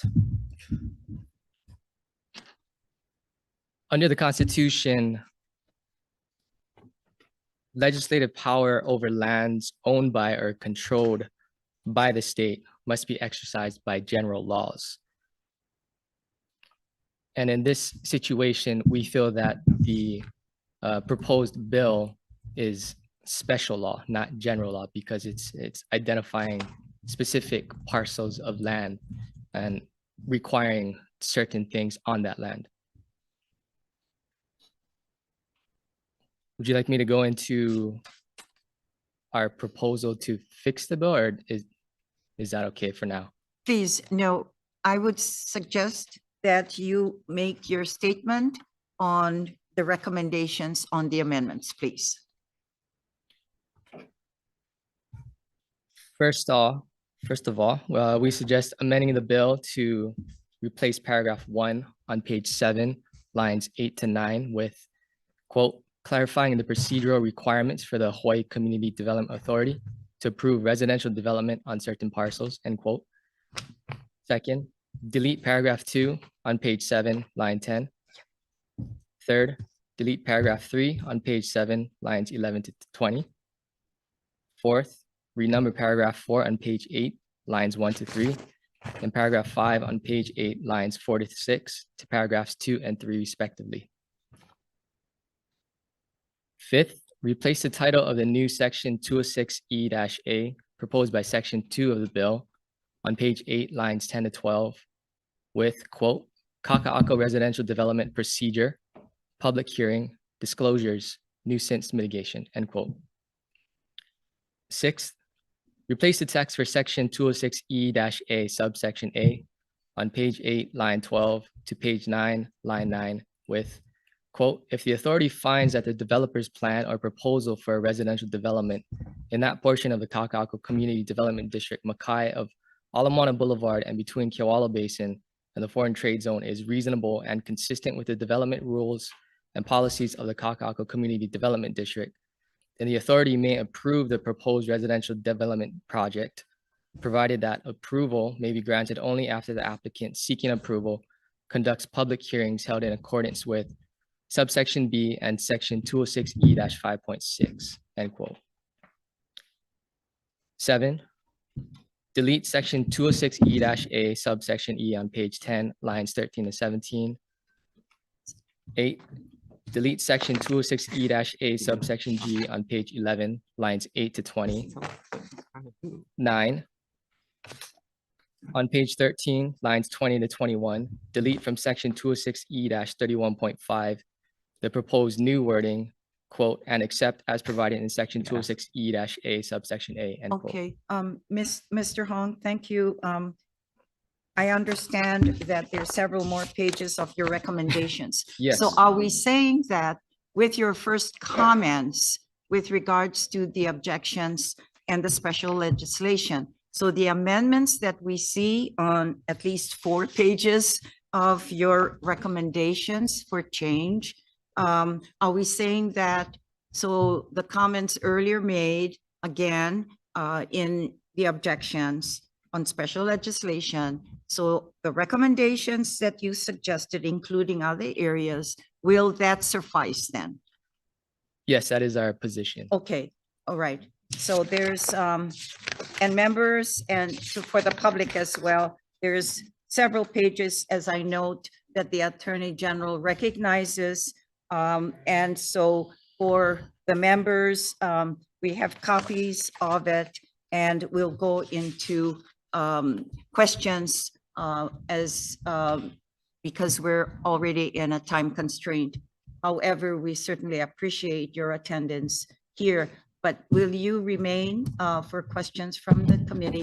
Yes, I will. Okay, members, we have now heard from OHA, HCDA, and the Attorney General with regards to the measure before us.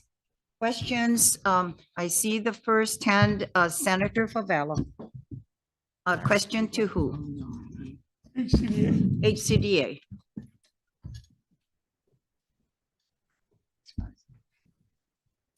Good afternoon, Senator Favela.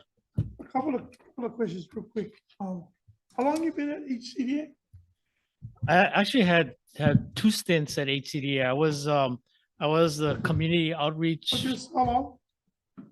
probably about now, maybe 4 to 5 years. So you was around when all of this was taking place, when we was trying to talk about residential and building over there. Because what I hear from you. So Senator Favela, just to be clear, Right, when you say I was around, around for what? Because okay. I just want to be clear. Let me change the question then. Okay, thank you. Please change the question for you. In your testimony, you said I about 27 times. When you're referencing to I, what do you mean by I don't recommend this, I don't suggest this, but who is I? You know, Senator Favela, when I say, you know, I don't recommend this. What I'm doing is reading from my testimony. This is my points. Your testimony or the board's testimony? This is the testimony of the agency, Senator Then you Favela. need to say we, or the agency, Okay, not I. Yeah, this is, me. so Senator, let me correct this then. This is the agency's testimony that I am presenting to the committee. Okay, so the question that I have is that you're talking about other things that cannot be done unless HCDA have these meetings and all of this stuff. Plan for Kaka'ako will never get done.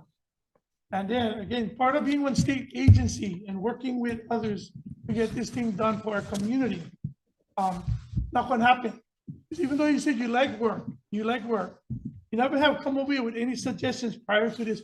So how long did you know about this, this project that they had given you to look at? How long did you know? So Senator Favela, let me just clarify something for you. I never said anything cannot be done. I didn't say cannot be done. What I'm suggesting is the way that Kaka'ako, Mauka, and also Makai was developed was through a planning process or several planning process undertaken by HCDA. So I'm not saying cannot be done. What I'm saying is that let's go through that planning process again. Let's engage the public, determine what they want to see in Makai, right? Because there's a lot of interest in Makai now. There's been land ownership changes. Also, there's sea level rise that has to be taken into account. Let us plan that like you established HCDA to do. Good question. So when Stanford Carr came to make changes on their zoning and the billing out over there, your board took a stand to support their changes, even though the community didn't want it. The reason why I'm saying this, I want to share this with you, is the haves and the have-nots. Nobody, and again, I'm going to share this with you, all the opposition that you guys had, but not to raise or whatever you guys did for Stanford Carr, you still yet, again, the board, not you, board decided, go ahead and approved it for them to go ahead and make changes. But this is what I'm saying, because everything Mauka of Kaka'ako, nobody gonna ask my uncle and auntie if they could block their view. Right, Kaka'ako, you heard the chair. What did the chair say? That place wasn't even there. So I'm just saying, talk about contamination, you talk about working together, but you want OHA to go through HCDA. And that's what it sounds in your testimony. So through your testimony, you want OHA to get approved on their land, HCDA, because you're saying that's what we did. You see, as lawmakers, people on this panel can make changes, So I'm just saying, so if you really are a willing partner, you should have come up with something that say, we, the board from HCDA, don't really have these kinds of, we're going to take the lead on OHA erecting this, because I just kind of saddened that we cannot.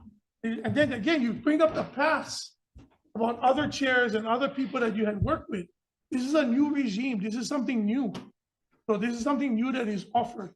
So I'm just saying, even though you're saying you're willing to work, this is going to be my last, even though you're saying willing to work, so listen to all the monkey wrenches you throw into this thing. Not just you, Attorney General.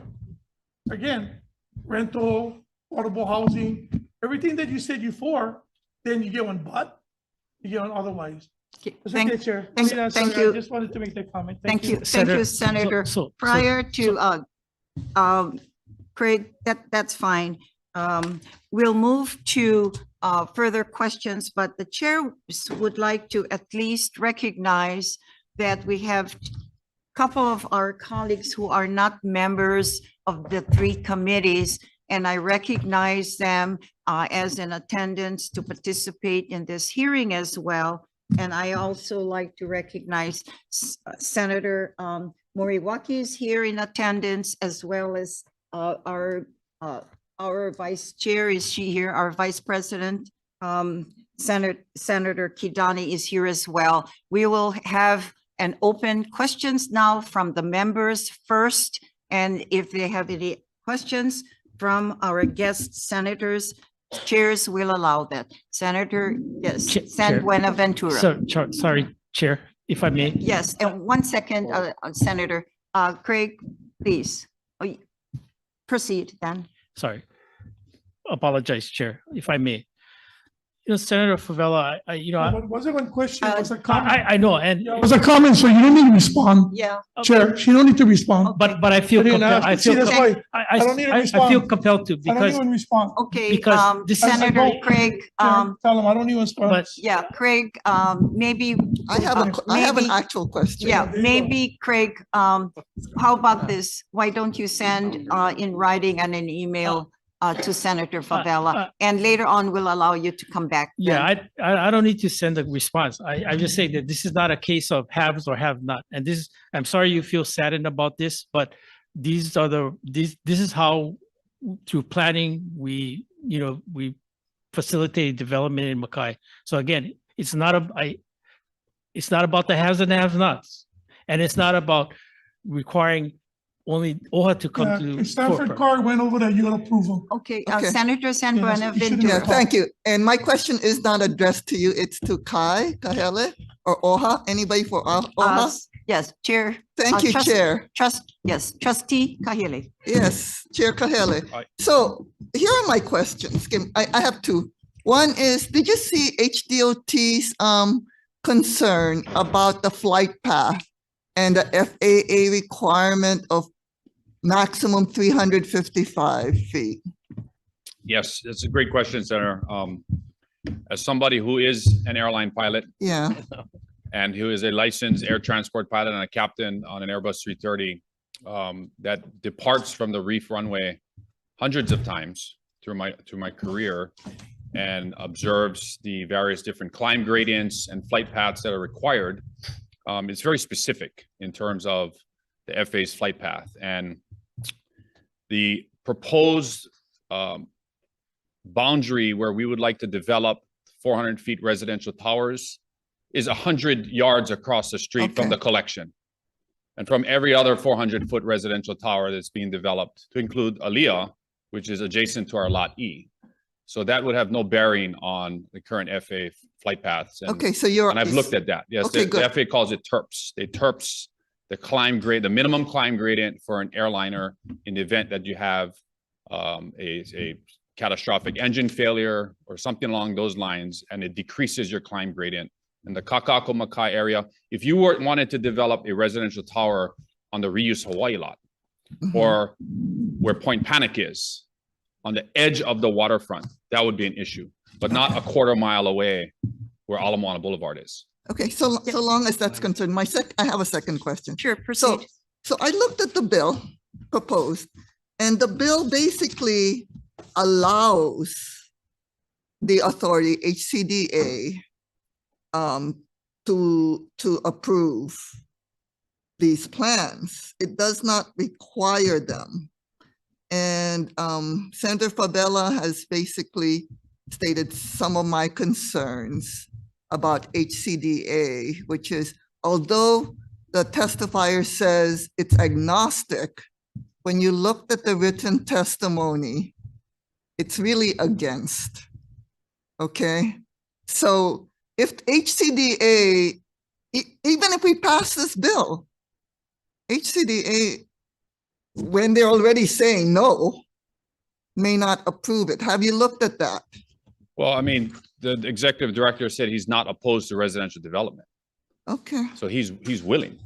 Is that correct? I don't know. I mean, I'm just Yes or no? looking, I'm just looking at their Yeah, testimony. he's not opposed to residential development. So, at the end of the day, Senator, this is a policy decision for this body, for this Okay. legislature, to address an issue that is the number one priority of the governor in his state of the state, and it's a number one issue for this state, and that's housing. Housing. We cannot wait any longer. Just to make a comment really quickly on what Craig said. After the residential repeal was in place in 2006, HCDA spent over $500,000 on community meetings, on charrettes. A lot of people put in a lot of work from 2007 to 2011. We've had these conversations. The 2011 Makai Master Plan was adopted. We like many of those aspects of that plan. So the point is, more conversations, more community planning meetings are going to put us in the same position we are in now, where Kakaku Makai is fallow, underutilized land that does not meet the highest and best needs of our Yes, so people. of Chair Hawaii. Kahele, I'm in agreement. I'm just saying the bill as written, knowing that HCDA, you saw the written testimony, anybody who reads the written testimony could see that they're actually in opposition. And all we're saying is the bill is seeking their approval. If they're already Okay. telling you they're going to be in opposition, it doesn't really matter whether or not we pass the bill. That's my concern. Okay. But Thank you. hopefully you guys can work it out. Thank you. Thank you, Senator. Senator Ihara, followed Yeah. by Senator Richards. Chair Calvin, Hello, Senator. Your question to whom? Chair Calvin. Okay, proceed. I applied to OHA for tackling a real critical issue in Hawaii, cost of living and particularly affordable housing. I guess the question is, how long, so these, I'm asking about your intent. And is the intent is to have 50% plus one residential units to a certain income group. How long would those units stay in that income group? My concern is that you have houses for the local residents who need it, but after a certain time, they go sell out and hit the jackpot and it doubles the price and is suddenly out of the reach. So is there a way to keep those units in the hands of the workforce? There is, and I believe that it should be, I know Craig mentioned 10 years. I personally think it should be in perpetuity. If you apply and are given a workforce housing unit, that should stay workforce housing. You shouldn't be able to flip that 10 years from now and capitalize on a market gain. And so there is a way to put in a deed restriction on that deed so that you can sell that 7, 8, 10 years from now, but you need to sell it at the 140% AMI or below. The privilege that was given to you, you need to extend that to someone else. You can reap the capital gains of that, but you still need to keep that in workforce housing. I don't believe in, the opportunity for somebody to get in at affordable and flip it for market at any time during the loan. And so can I Proceed. follow up on this line of questioning? So what is the target? Let's say of the 50% plus one units, how many would be Native Hawaiian? That would be a difficult question to give you an What would be exact. intent? What would be the intent? Well, the Office of Hawaiian Affairs cannot restrict non-Hawaiians from applying for the housing units. But, we are in the process of gathering data from the 6 essential workforce categories in our bill to determine how many Native Hawaiian healthcare workers are there in the healthcare industry, how many are in the hospitality industry, how many are in the construction industry, so we can get an idea of how many Native Hawaiians we're helping. Of course, if it's DHHL, then it would be 100% Native Hawaiians. Okay, so I understand the purpose also, since it's really not designed for Native Hawaiians. It's designed, and I think your testimony says it's really to raise income for OHA programs. And so I'm trying to get the rationale of OHA. What is OHA's benefit out of this? I mean, it's doing good for the state. But from OHA's point of view, I would imagine that, so it's sort of like return on investment. You put all this effort in on these 2 parcels of land to get a certain income. And is it worth all of that if you're not the developer? Or how do you? Well, we believe it's worth it because Okay. OHA will retain the commercial mixed use aspect of the buildings. So So all the economic activity, imagine the Whole Foods, right? And everything that's down in Kakakumauka, OHA would control 100% of that revenue. It would also get 100% of the revenue from lots A and B that we want to sell at market. All of that revenue helps our Native Hawaiian Trust Fund, it helps our beneficiaries, and it helps us achieve the non-housing impact things that we want to achieve in Kakakumauka. do you have a sense of a ballpark kind of range of what you would, from a low to a high, kind of to after all is said and done, you've accomplished, what would you like to accomplish in terms of a low and a high additional revenues for OHA programs? I'd have to get back to you on that and talk to our team. You know, generally speaking, our investment development lands, we like to see a 5 to 7% rate of return. You know, right now the OHA lands are in Kakaako are barely generating any revenue for us. And I think that's the issue that we're in right now, and it's one we've been dealing with for over 12 years. It's time for a change. Thank you, Senator Richards, and Co-Chair Richards. Thank you, Senator.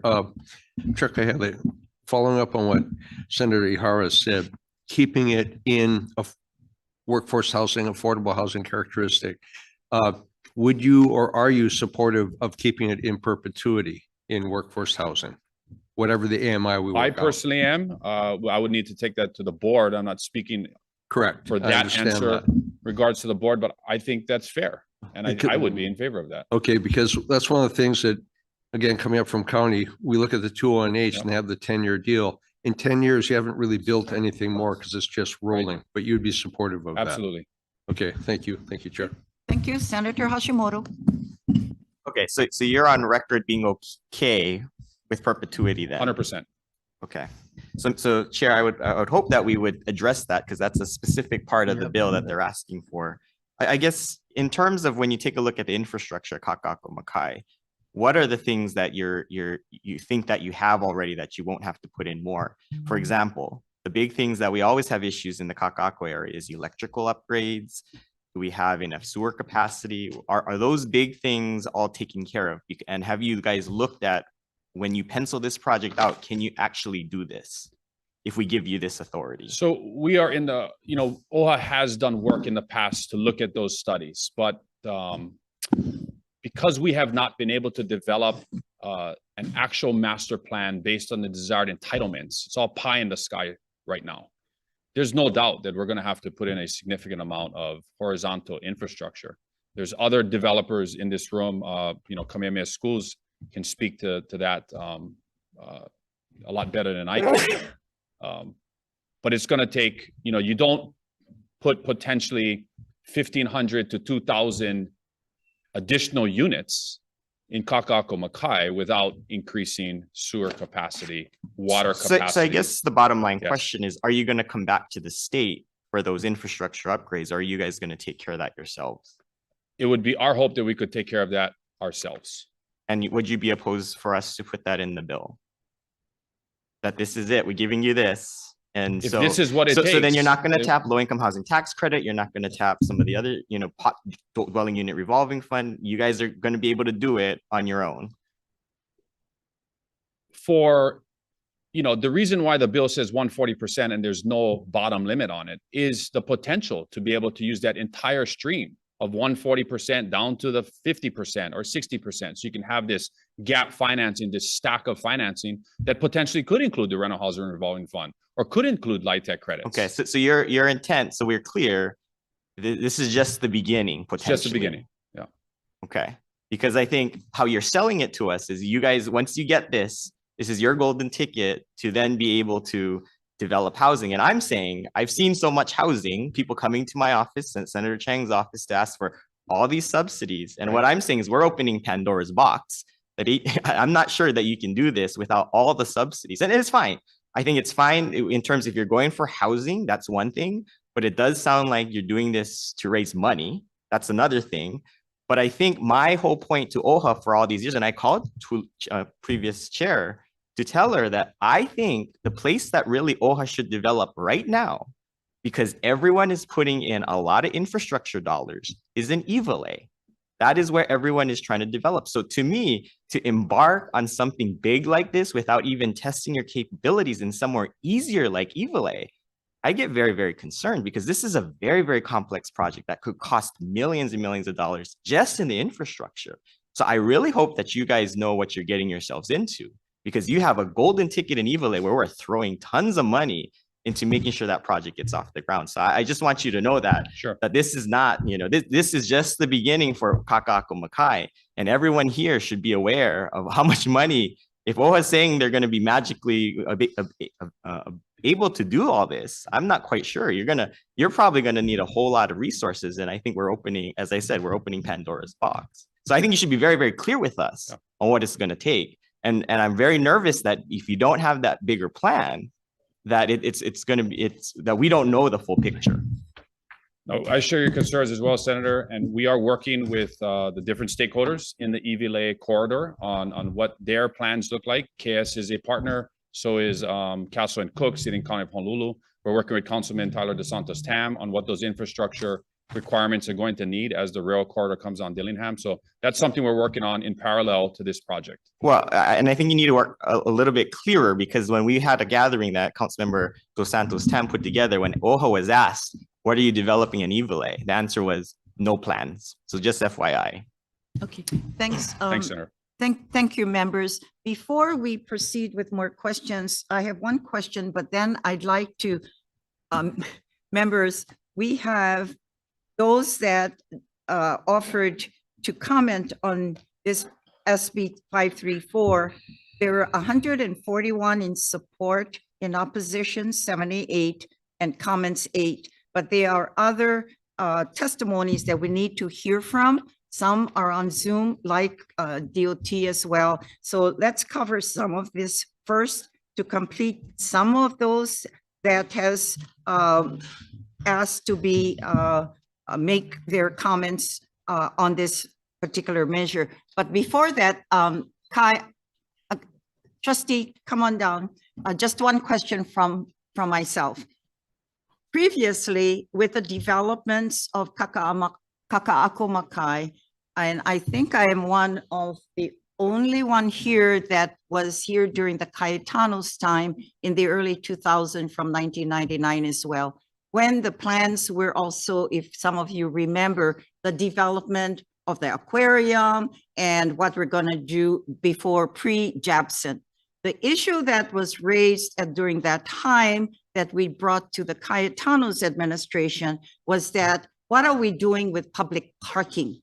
In the lands map that we see so far, including HCDA, hopefully that we can make sure one of those lots somewhere identifies public parking aside from developments that we're talking about. So just an FYI. So hopefully that we can work on that as well. Chair, I would like to call on, we do have DOT testimony. IT, is DOT still with us? Not present on Zoom, Chair. Okay. I have a question. DOT, what was that? Okay, if it's a fast question. Okay, Attorney General, thank you for being here. We have a request from Senator Ihara. Very fast question.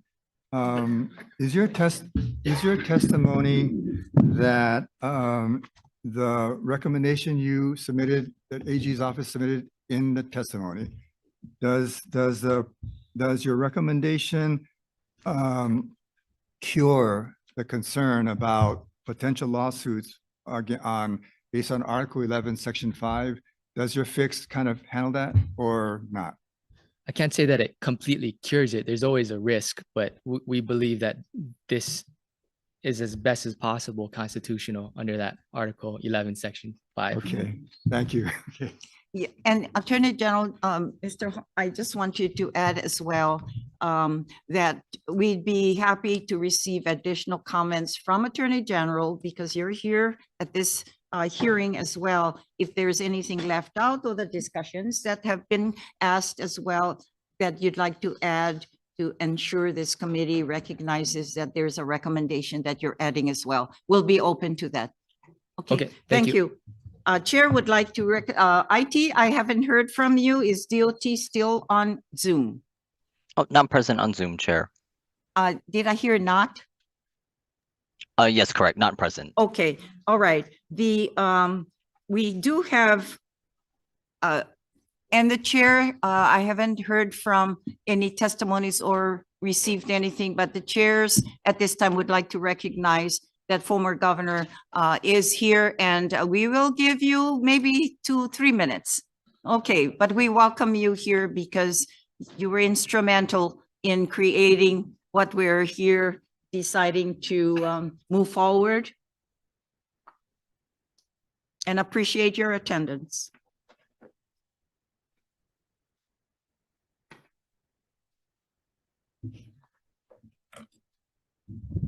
Thank you very much, Senator. I'm very grateful. Just one disclosure.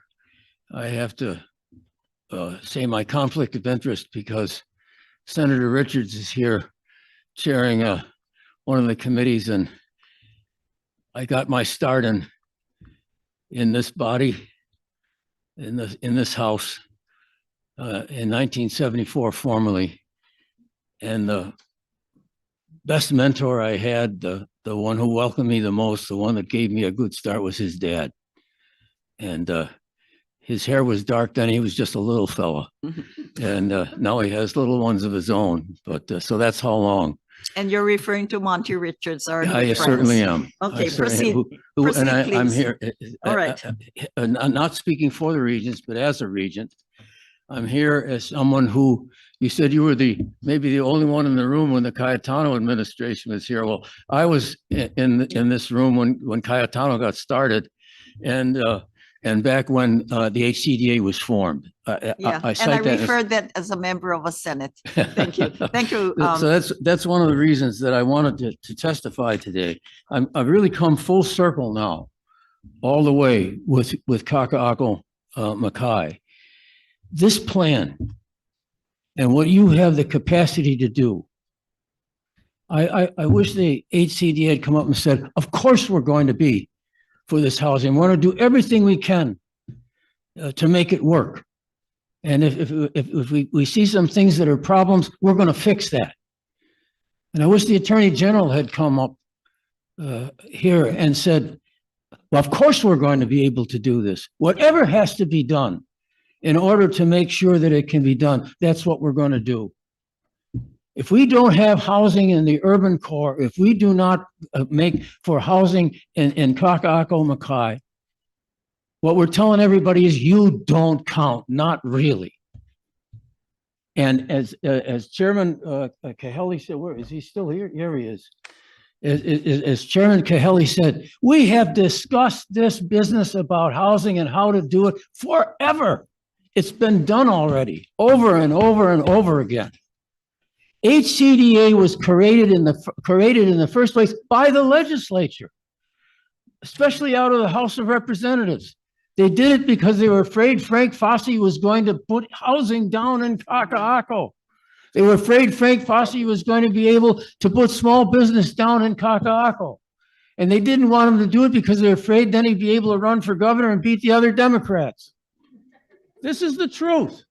This is what happened. I'm looking around the room. There's some of you are as ancient as I am, not many of you, but you know I'm telling that's what happened. And the reason I'm bringing that up is not to create an anecdote, but say to you, this is the legislative business. It's not HCDA's business. It's not the Attorney General's business. This is the opportunity for the legislature to set the standard, just as HCDA came into existence. Because the legislature created it. The legislature can create circumstances now to address us in 2025. It's not 1975. I ought to know about it because I was the only one who voted against HCDA. How many? 76 we're dealing with, right? I lost 75-1. It was Abercrombie. No. And the reason I voted no I said, not because I was against the idea, but I was against the city council's capacity to be able to take care of zoning and the legislature being able to make decisions about land planning being shifted to the HCDA because they wanted to get Frank Fossey. You have the authority, you have the responsibility, you have the jurisdiction today to set the standards and conditions. Now, if that means taking the residential blockage that HCDA has now, take it out.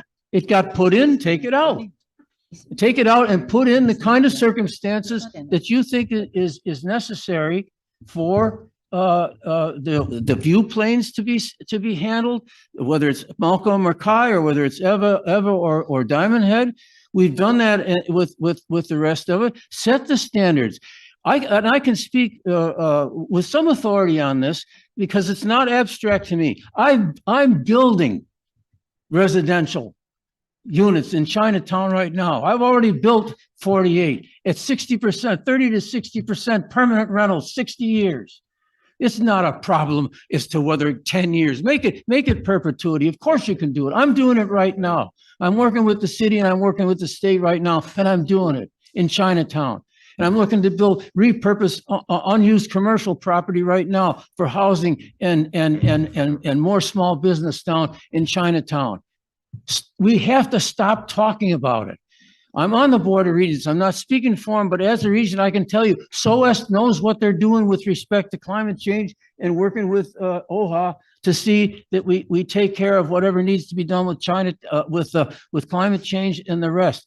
All these things can be done and should be done, but it is dependent, and I'll conclude with this, it's dependent on the legislature taking the challenge up now. If you folks don't do it now, if this legislature doesn't do it now, if this administration doesn't do it now, it's not going to get done.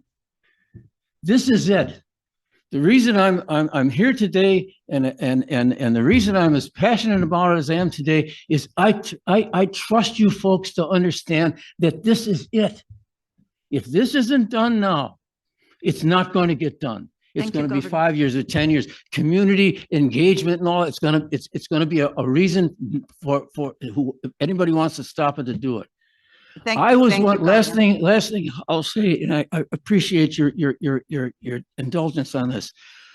I couldn't agree more with the protect the Kaka'ako folks. I was there. I was one of the people in opposition in 2006 to what A and B was trying to do, because I thought it was high end. I'll tell you what I said. It's kennels for the rich. That's what I said it was in 2006. I think an honest effort is being made, a good faith effort is being made by OHA to avoid that.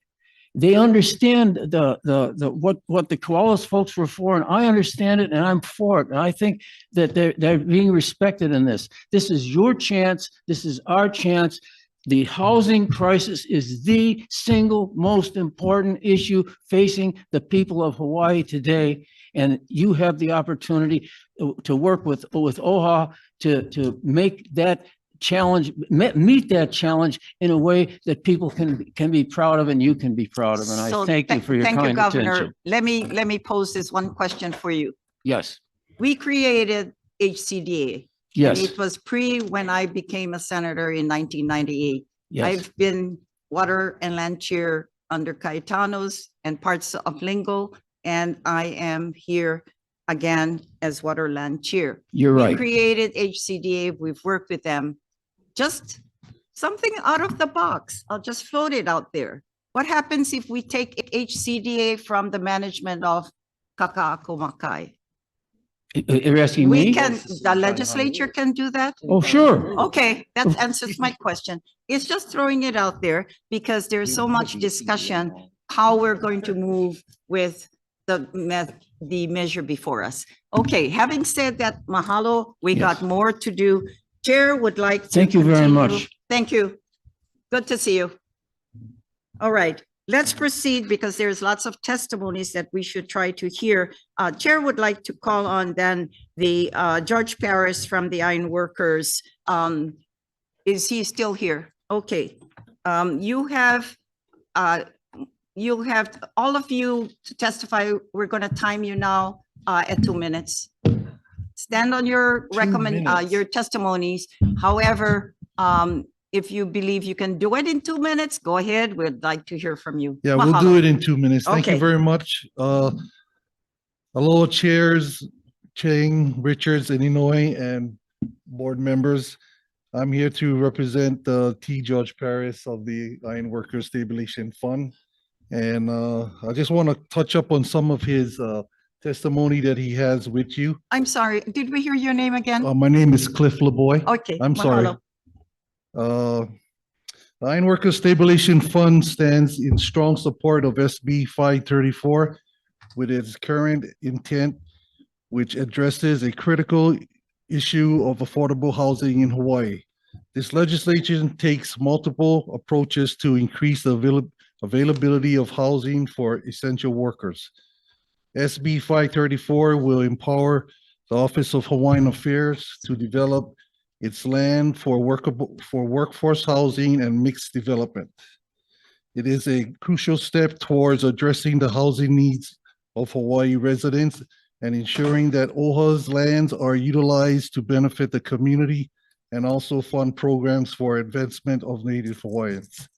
We strongly urge that this committee passes this SB 34534 without any delay. Thank you very much. Okay, mahalo. Chair would like to recognize the Budget and Finance, Luis Salaveria, or a member of the cabinet. Okay, members, he sends comments. Department of Hawaiian Homelands. Aloha. Aloha chairs, vice chairs, members of the committees, o Oriana Leal Ko'inoa, the Department of Hawaiian Homelands, Nahaz, the Government Relations Program Specialist. Chair Cully Watson sends his warm aloha and sincere apologies that he could not be present today. He's currently out of state traveling, handling other DHHL business, but I know that if he could be here, he would be here, standing in support of not just SB 534, but in strong support of the Office of Hawaiian Affairs. And DHHL remains committed to working with OHA as well as the other necessary organizations, agencies, and stakeholders to see this initiative through. I'm available for questions. Mahalo for the opportunity to testify. Mahalo. Osa Tui, HSTA, or, Do we wait for questions? okay, can, Do you want to wait? do you know who you want? Yeah, one question Or, for HHL.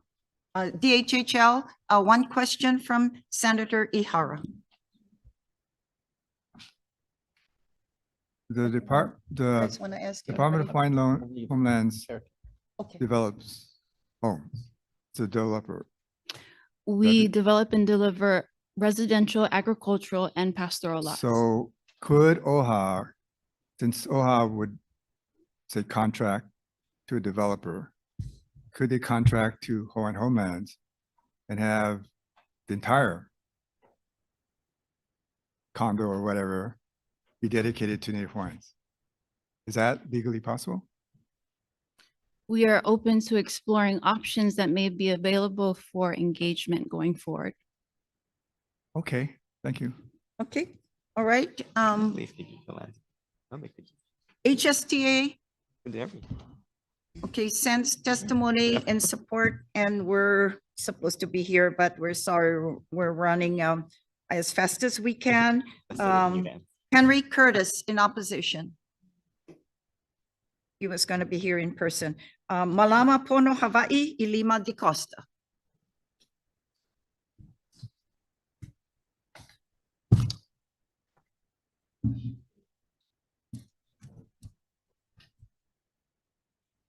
Aloha. Aloha Chair and members of the committee. Thank you so much for holding this hearing. I wanted to thank my representative, Morawaki, for being here today. I live in the Ala Moana area, not quite Kaka'ako. I actually can't afford to live over here. It's getting too expensive for me. I can barely afford to live in the unit that I live in now. And a lot of the reason why I can't afford to live there is because wages haven't kept up pace with the cost of housing, right? We don't have any kind of housing controls. And I think that this is the best option that we have to trying to get some additional housing and perhaps some additional rent controls or housing controls with regard to the cost. I'm concerned mostly at the fact that it seems to be some sort of, or the projection is that Kanaka Maoli are not concerned with open spaces. We are. We're so concerned with open spaces that we want to make sure that every space is kept as open as possible, but we also need places to live. So unless we're going to redevelop hotels into housing units for Kanaka Maoli, I strongly urge that we consider this proposition. I myself would be willing to take a look at removing HCDA from oversight of Kaka'ako, that would be an option, or expanding the opportunities to build to other landowners in on other areas of Oahu, because I think it's that important. I do want to be able to maintain housing on Oahu, but that is a challenge for me as a single woman. Right now, my only options would be to live with other people, maybe my family or roommates, or get myself a kane. But I want to live independently, and I can barely do that. So please consider this option, because I think it's the best way forward. We can haggle out some of the details, but I really do believe that this is the best path forward. Mahalo. Thank you, Ilima. Okay, I'm going to call some of you, and if you can start lining up. Right now, we'd like to call Kamehameha Schools, and Ka'io Duarte, are you going to represent Kamehameha Schools? Okay, these should be after him. Ronald Iwami, Friends of Kevalo, Audrey Lee, testifying for Malama Moana, and we do have Wayne Takamine. I think IT is Mr. Takamine on Zoom. Not available on Zoom, Okay, Chair. next, to follow up, Joanna Jenks, please stand in line, and Kenneth Conklin with the Center for Hawaiian Sovereignty Studies, please. Oh, proceed. Aloha mai kako, chairs, vice chairs, and committee members. My name is Walter Tamis. I'm actually here on behalf of Ka'io Duarte. With Kamehameha Schools, our Aina Poahi team, we oversee the land portfolio for the trust.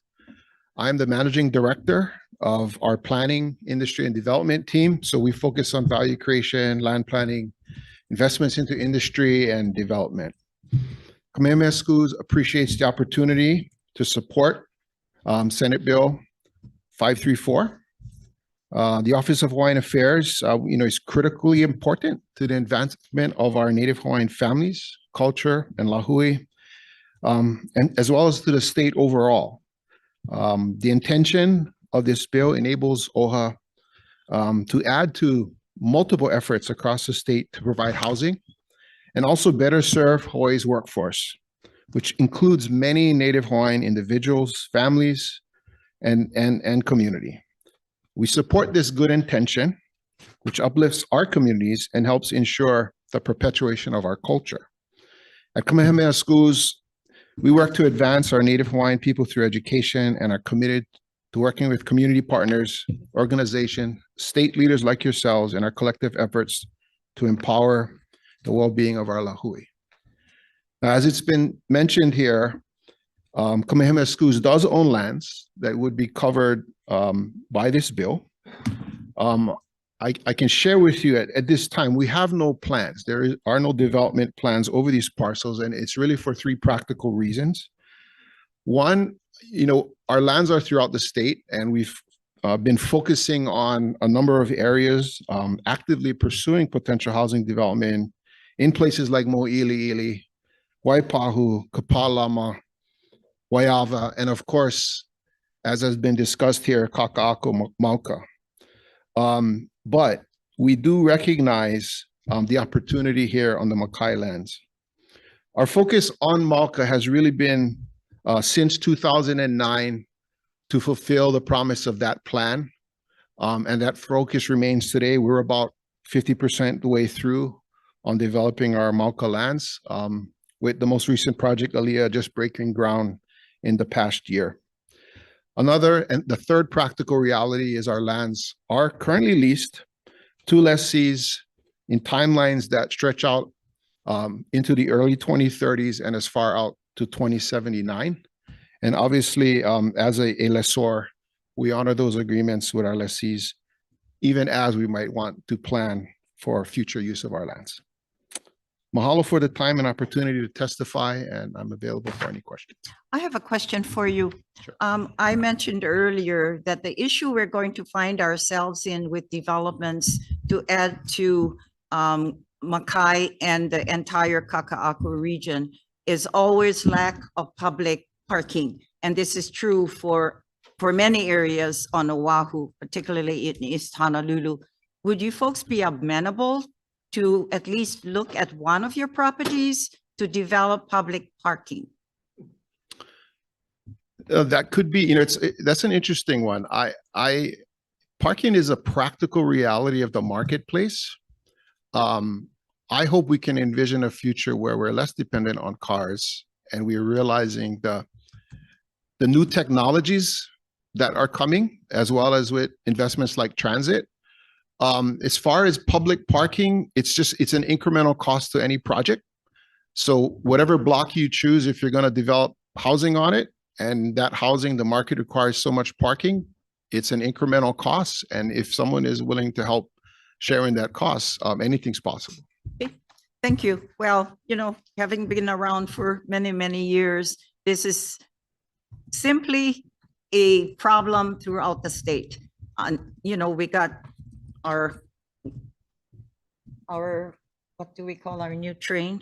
Anyway, hopefully that it can help at least with our transportation problem. But this is an issue that is a concern, but we thank you very much. Okay, who's next that standing in line there, please come on. And Chair would also like to, IT, one second, please. IT, anyone still on Zoom that have noticed to speak today? And we have several of them that we're looking at, but are they still with us? Yes, Chair, we have 2 present on Zoom. Okay, those on Zoom, we will call on you in after the second person in line. Thank you. Proceed, please. Your name. Okay, aloha to Chair Inouye, Chair Richards, and Chair Chang, and the members. I'm standing here in testimony in strong opposition to SB 534. And your name, please. My name is Ronnie Wami. I'm the president of Friends of Kiwalo. And we stand for protecting open spaces for Hawaii's future generations. And we've been doing this for 20 years since the law became. And we were very instrumental in getting that law passed. I would like to open with, we are not against residential development, nor are we against OHA. But when anyone attempts to change a landmark law that has been protecting this last open public oceanfront land on the south shore of Oahu, under the guise of being environmentally safe and feasible to build, and under the guise of being truly affordable, that to me is not pono. To elaborate further on the law, the importance of this law, it was passed by the legislature back then in 2006 unanimously, except one. That's showing the strong public sentiment for this land. This sentiment still remains today because everyone have asked, would you like to see more high rises on the Makai side? And everyone said no. We have enough already, Mauka, with more coming. So ask yourselves that. I feel Mauka is out of control. It's just moving ahead. And an urban planner told me that Kaka'ako Makai is unsafe to build, being on toxic land, federally considered a brownfield, and unstable field land to support 400-foot towers. He said there will be tremendous construction costs to remediate this land and to make it safe. Ron, please summarize. Your time is up. Okay. In closing. I want to say, yeah, I agree to the rules, I'll follow the rules. But I want OHA to follow the law too, because that's the right thing to do. Thank you, Ron. Okay. Okay, next up, is that Audrey Lee? Please. All right. To follow, please, if you're still here on Zoom after Audrey Lee, is that you? Good afternoon. Aloha, everyone. Aloha. My name is Audrey Lee with Malama Moana.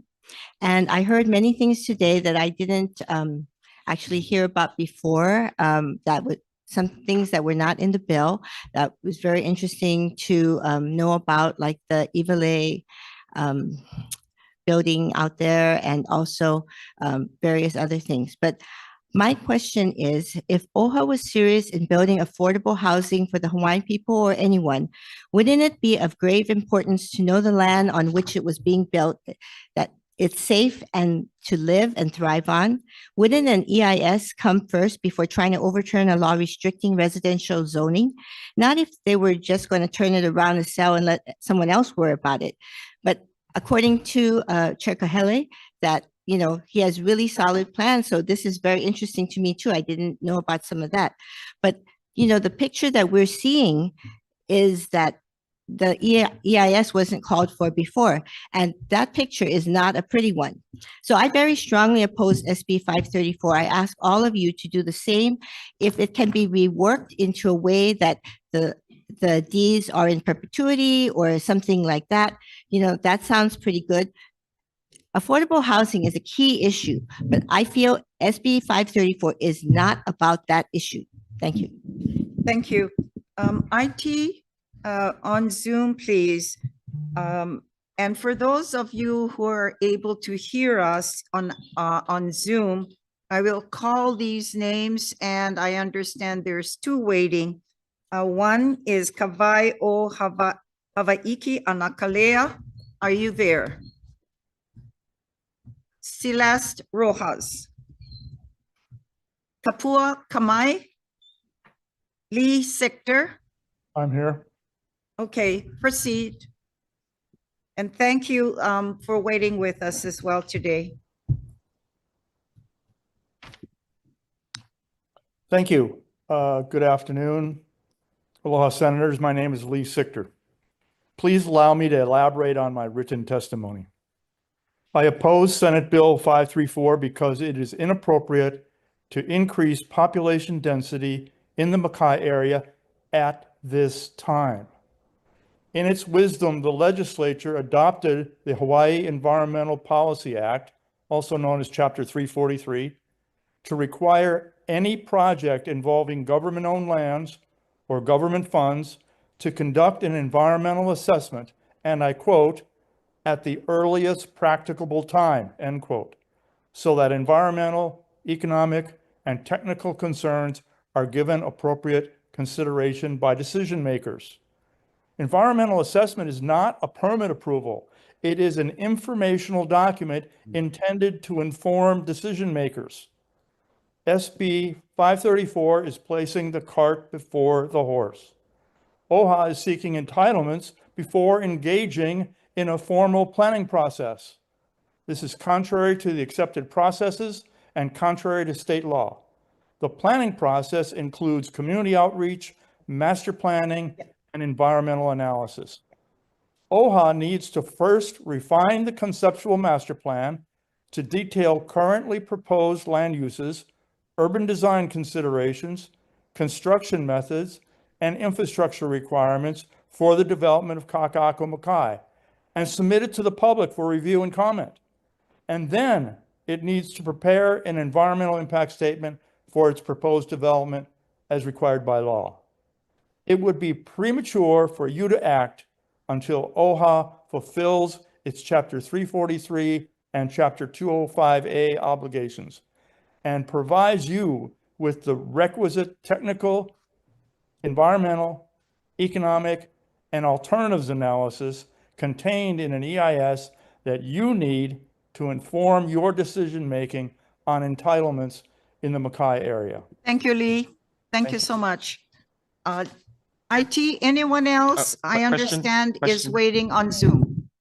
Senator, Chair, question. for Yes, the testifier. to Mr. Sichter? Yes. Okay, Senator Hashimoto, Mr. Sichter, we have a question for you. Mr. Sichter, thanks for your written testimony. I've read it. It's very detailed. I think great verbal testimony as well. So just because of your background, I'm just curious because I did ask Chair Kahele about this, and it doesn't sound like they're quite far, but what do you believe is needed before, what is actually required typically for this kind of housing development, especially along the shoreline, to be done? And do you think, are we allowing the typical type of process to be bypassed through our pieces of legislation? Thank you, Senator. That's what it feels like to me. Typically, whether it's residential or any other kind of development, if it's on government-owned land or involves government funds, typically what is done is a master plan. And that master plan is distributed to the public for review and comment. And then an environmental assessment is conducted to evaluate the impacts of that master plan. And then all of that information is forwarded to decision makers. Okay. And then, so under your impression is that we're giving this, we're not complying with essentially 343, then we're allowing them to bypass that, is from your understanding of the law? Yes. Or I guess what's in the bill. By granting entitlements, you're putting yourself in a precarious position of saying it's okay to do residential development here, and then find out down the road that it may not be okay because there's technical considerations. Okay, thank you, Chair. Does that satisfy your question then, Senator Hashimoto? Okay, thank you. We'll move on. Thank you. Thank you so much, Mr. Sector. IT, I understand there was one more on Zoom. IT? May I ask who's standing by on Zoom? Is that Jarek Garcia or Jermaine Myers? Oh, okay. On Zoom, IT, will you identify the person, please? Oh, the person testifying is Celeste. Okay, Celeste, proceed. Good afternoon, senators. I'd like to say that I did put a testimony in, but after listening to this entire situation, I agree with the person that spoke earlier, because it's going to take a lot of planning and getting the right team together. The idea is great, but everybody, since I'm new to the islands, moving here and knowing how the laws are, everyone has to be a team to work it out. And it does take time, but it can be done. And like Kahele said, it is a benefit for the state for workers to stay in Hawaii, and revenue comes to Hawaii because people are staying here. I know the planning and getting all that takes time, but then there's the respect of the land itself, because part of it has a history behind it. So you have to think of how we respect the land and how it's going to make our future better for the new Hawaiian generation, or people who are just coming in from wherever they're coming from. All right. Thank you, Celeste. So we did receive your comments in support. Are you still in support or you're not? Yes, okay. Thank you so much. Okay, chairs, we're going to wrap this up in a couple of minutes. I understand the storm is going to start coming and we don't want all of you to get involved with getting home safely. So we did receive testimonies, and I'm going to just identify those by associations because these were group supports or opposition. Testifying Queen Emma Hawaiian Civic Club in support, the Center for Hawaiian Sovereignty Studies in opposition, the testifying for UPW in support, Lahaina Hawaiian Civic Clubs, the State Office of Hawaiian Organization of Police Officers, or SHOPO. We did receive in support HGEA, in support the Na'alehu Theater, and ILWU, the Hawaii's Thousand Friends in opposition, IBEW Local Union 1186 in support, AFL-CIO in support, Hawaii Lodging and Tourism Association in support, WTL-HWN-HOU Local 142 in support, testifying for Nation of Hawaii, Bumpy Kanahele in support, the University of Hawaii Professional Assembly in support, the Association of Hawaiian Civic Organizations, and to add many, many individual testifiers. The chairs would also like to, let's see, report again in support of SB 534, 141, in opposition 78, and we received comments at 8. Members of the committee who's ever left here, we will be winding down. We'll allow you to also. Okay, my understanding, well, Jermaine Myers, in support, you are here, but we also need to hurry up and yes, give your testimony in 2 minutes. Members of the committee, will give you an opportunity to at least 5-10 more minutes for questions. Members of the committees first. No question, McKelvey? No, the person wants to ask questions of OHA. They're not here anymore, so I guess I'll follow up later on. Anyone from OHA is here or not? Executive Vice Chair. Where's Steve? Oh. Okay, Oh, I didn't see you. Senator McKelvey, I Stacy, can don't you put go you on the up? spot. Can you answer a couple quick questions? Okay, Jermaine, please, and OHA next. Okay, yeah. Aloha, chairs and members. My Aloha. name is Jermaine Myers. I'm in support of Senate Bill 534, and I mahalo all the senators who introduced this bill. Chairs, I have one desperate concern. I'm concerned that simultaneously moving through the Senate is SB 379, which if passed as currently drafted, would nullify, void, and cancel out the intentions of Senate Bill 534, which is to build affordable workforce housing in accordance with Section 201H. SB 379 proposes to amend Section 201H-38. The amendment states that affordable housing development will not. Jermaine, will you stick to the measure before us? which is Yeah, but I'm just 534? sharing what I'm concerned about with that nullifying it, and very Okay, brief. And 379 is not on our agenda, so, and we don't know where it is. Okay, So- okay, but it has to do with the So just special reminding flood us, zone. you're just Okay. reminding us to check on it then. So if it was, it would just disappoint me that only high income individuals have the ability to purchase and live in these oceanfront areas, but low and moderate income families would be denied the opportunity. Chairs, I am Native Hawaiian and I've been in the workforce since age 15. My sister currently works Hawaiian Airlines for over 20 years. Her son is a pilot with Alaska Airlines for the past 3 years, based in Washington State. Another sister is an elementary teacher for over 20 years. And our youngest and only brother have worked in support of the construction industry for the last 15 years.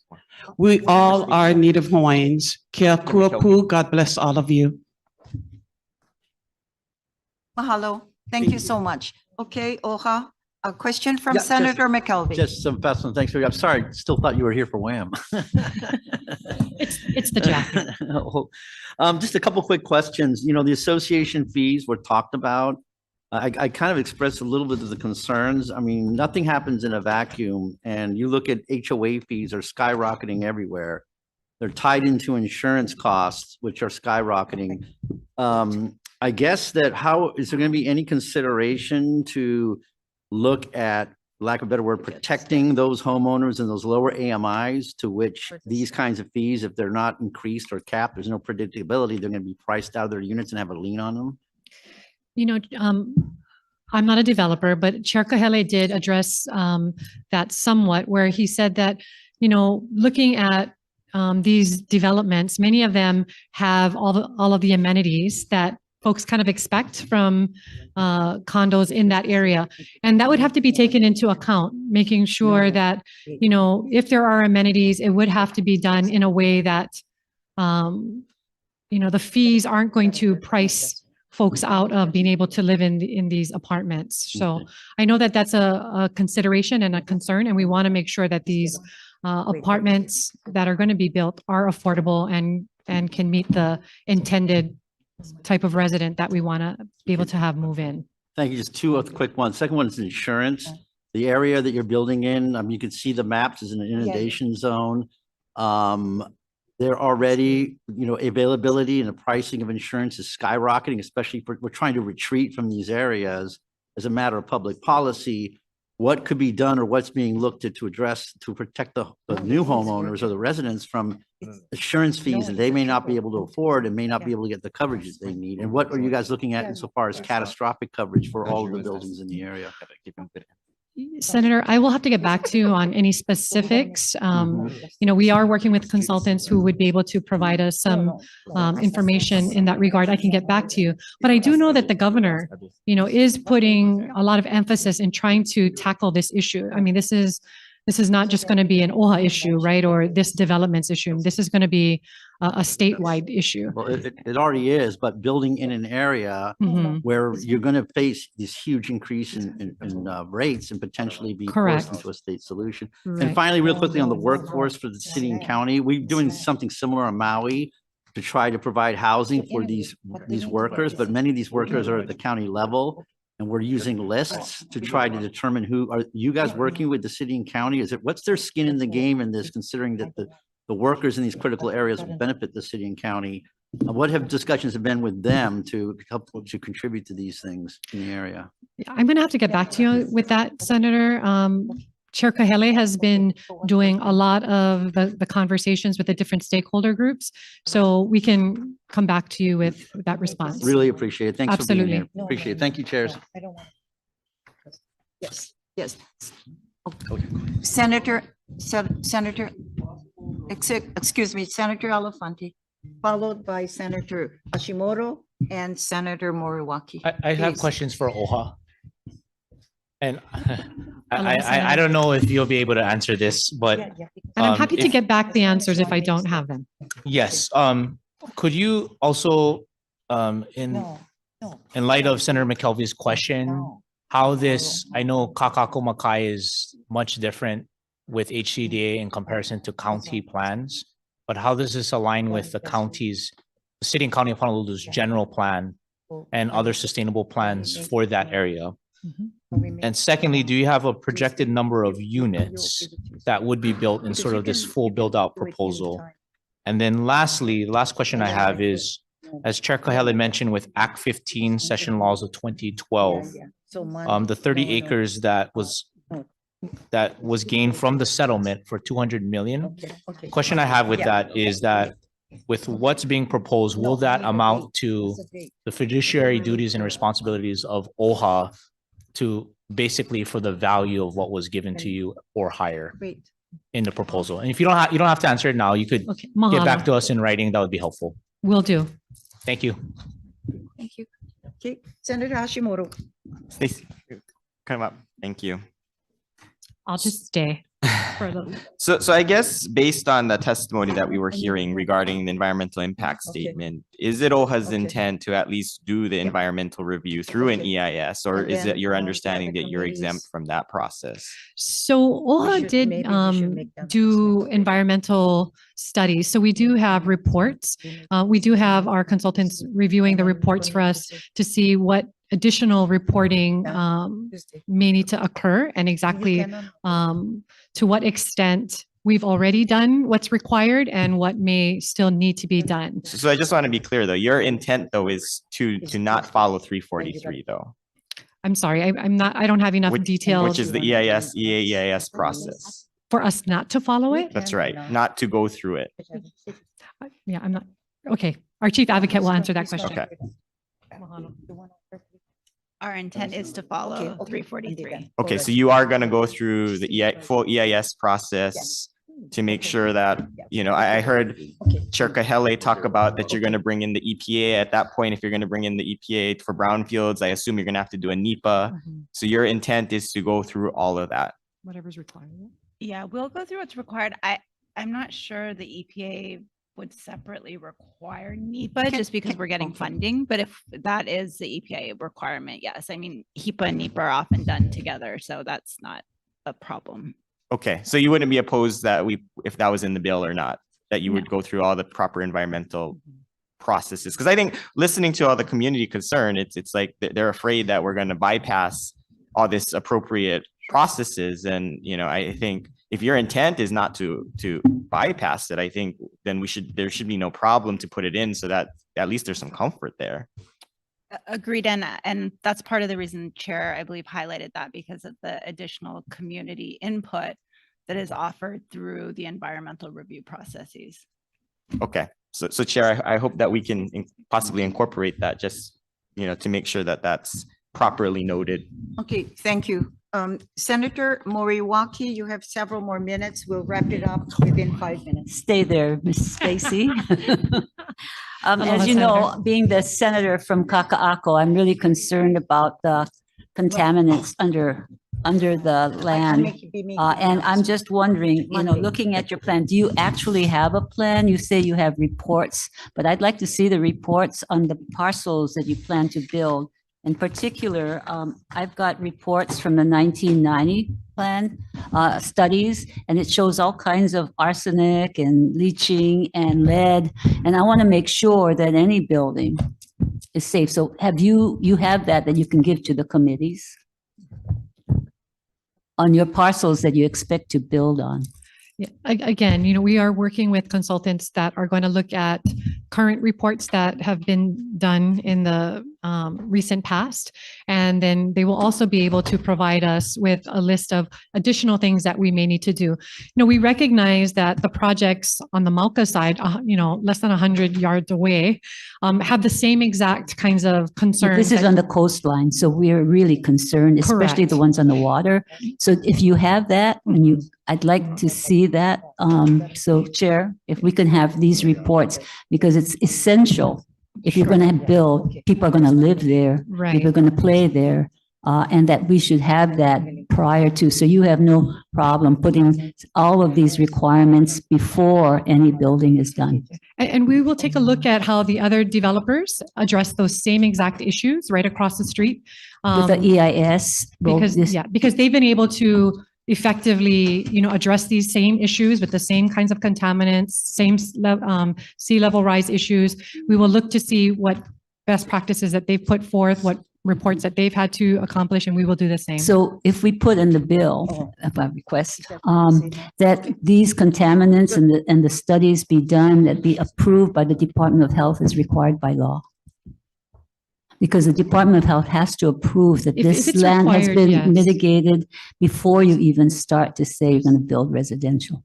Senator, whatever is required, of course, OHA will follow. So anything, and of the flight plan that the chair was talking about, that it be approved by the FAA as well.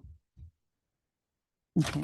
And you would have a mitigation plan, assessment and mitigation plan for all of these toxic materials before Again, being approved to build residential. the same things that were required for the other developers. It's been required, but all residential developments in the Correct. Mauka side as well. Thank you. Mahalo. Okay, thank you. Thank you, members, and thank you to all the presenters and whoever has remained with us today on Senate Bill 534. For those of you, the reports from the co-chairs as well, we will not be making decision-making on this issue today. Chairs would like to also mention for the record that decision-making on SB 534 relating to the Hawaii Community Development Authority will be on Monday, February 3rd in room 229 for decision-making at that time. This issue, and this will be at 1 p.m. This issue is a very delicate issue as well. There's many parts to this that we've heard today as well, and we take all of the comments very highly to consider as well. So it'll give time for the chairs to work on this measure. And so we will proceed with decision-making again on February 3rd, Monday, and at 1 p.m. in room 229. This concludes.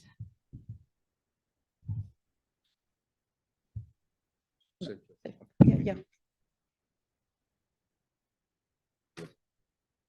Oh, okay.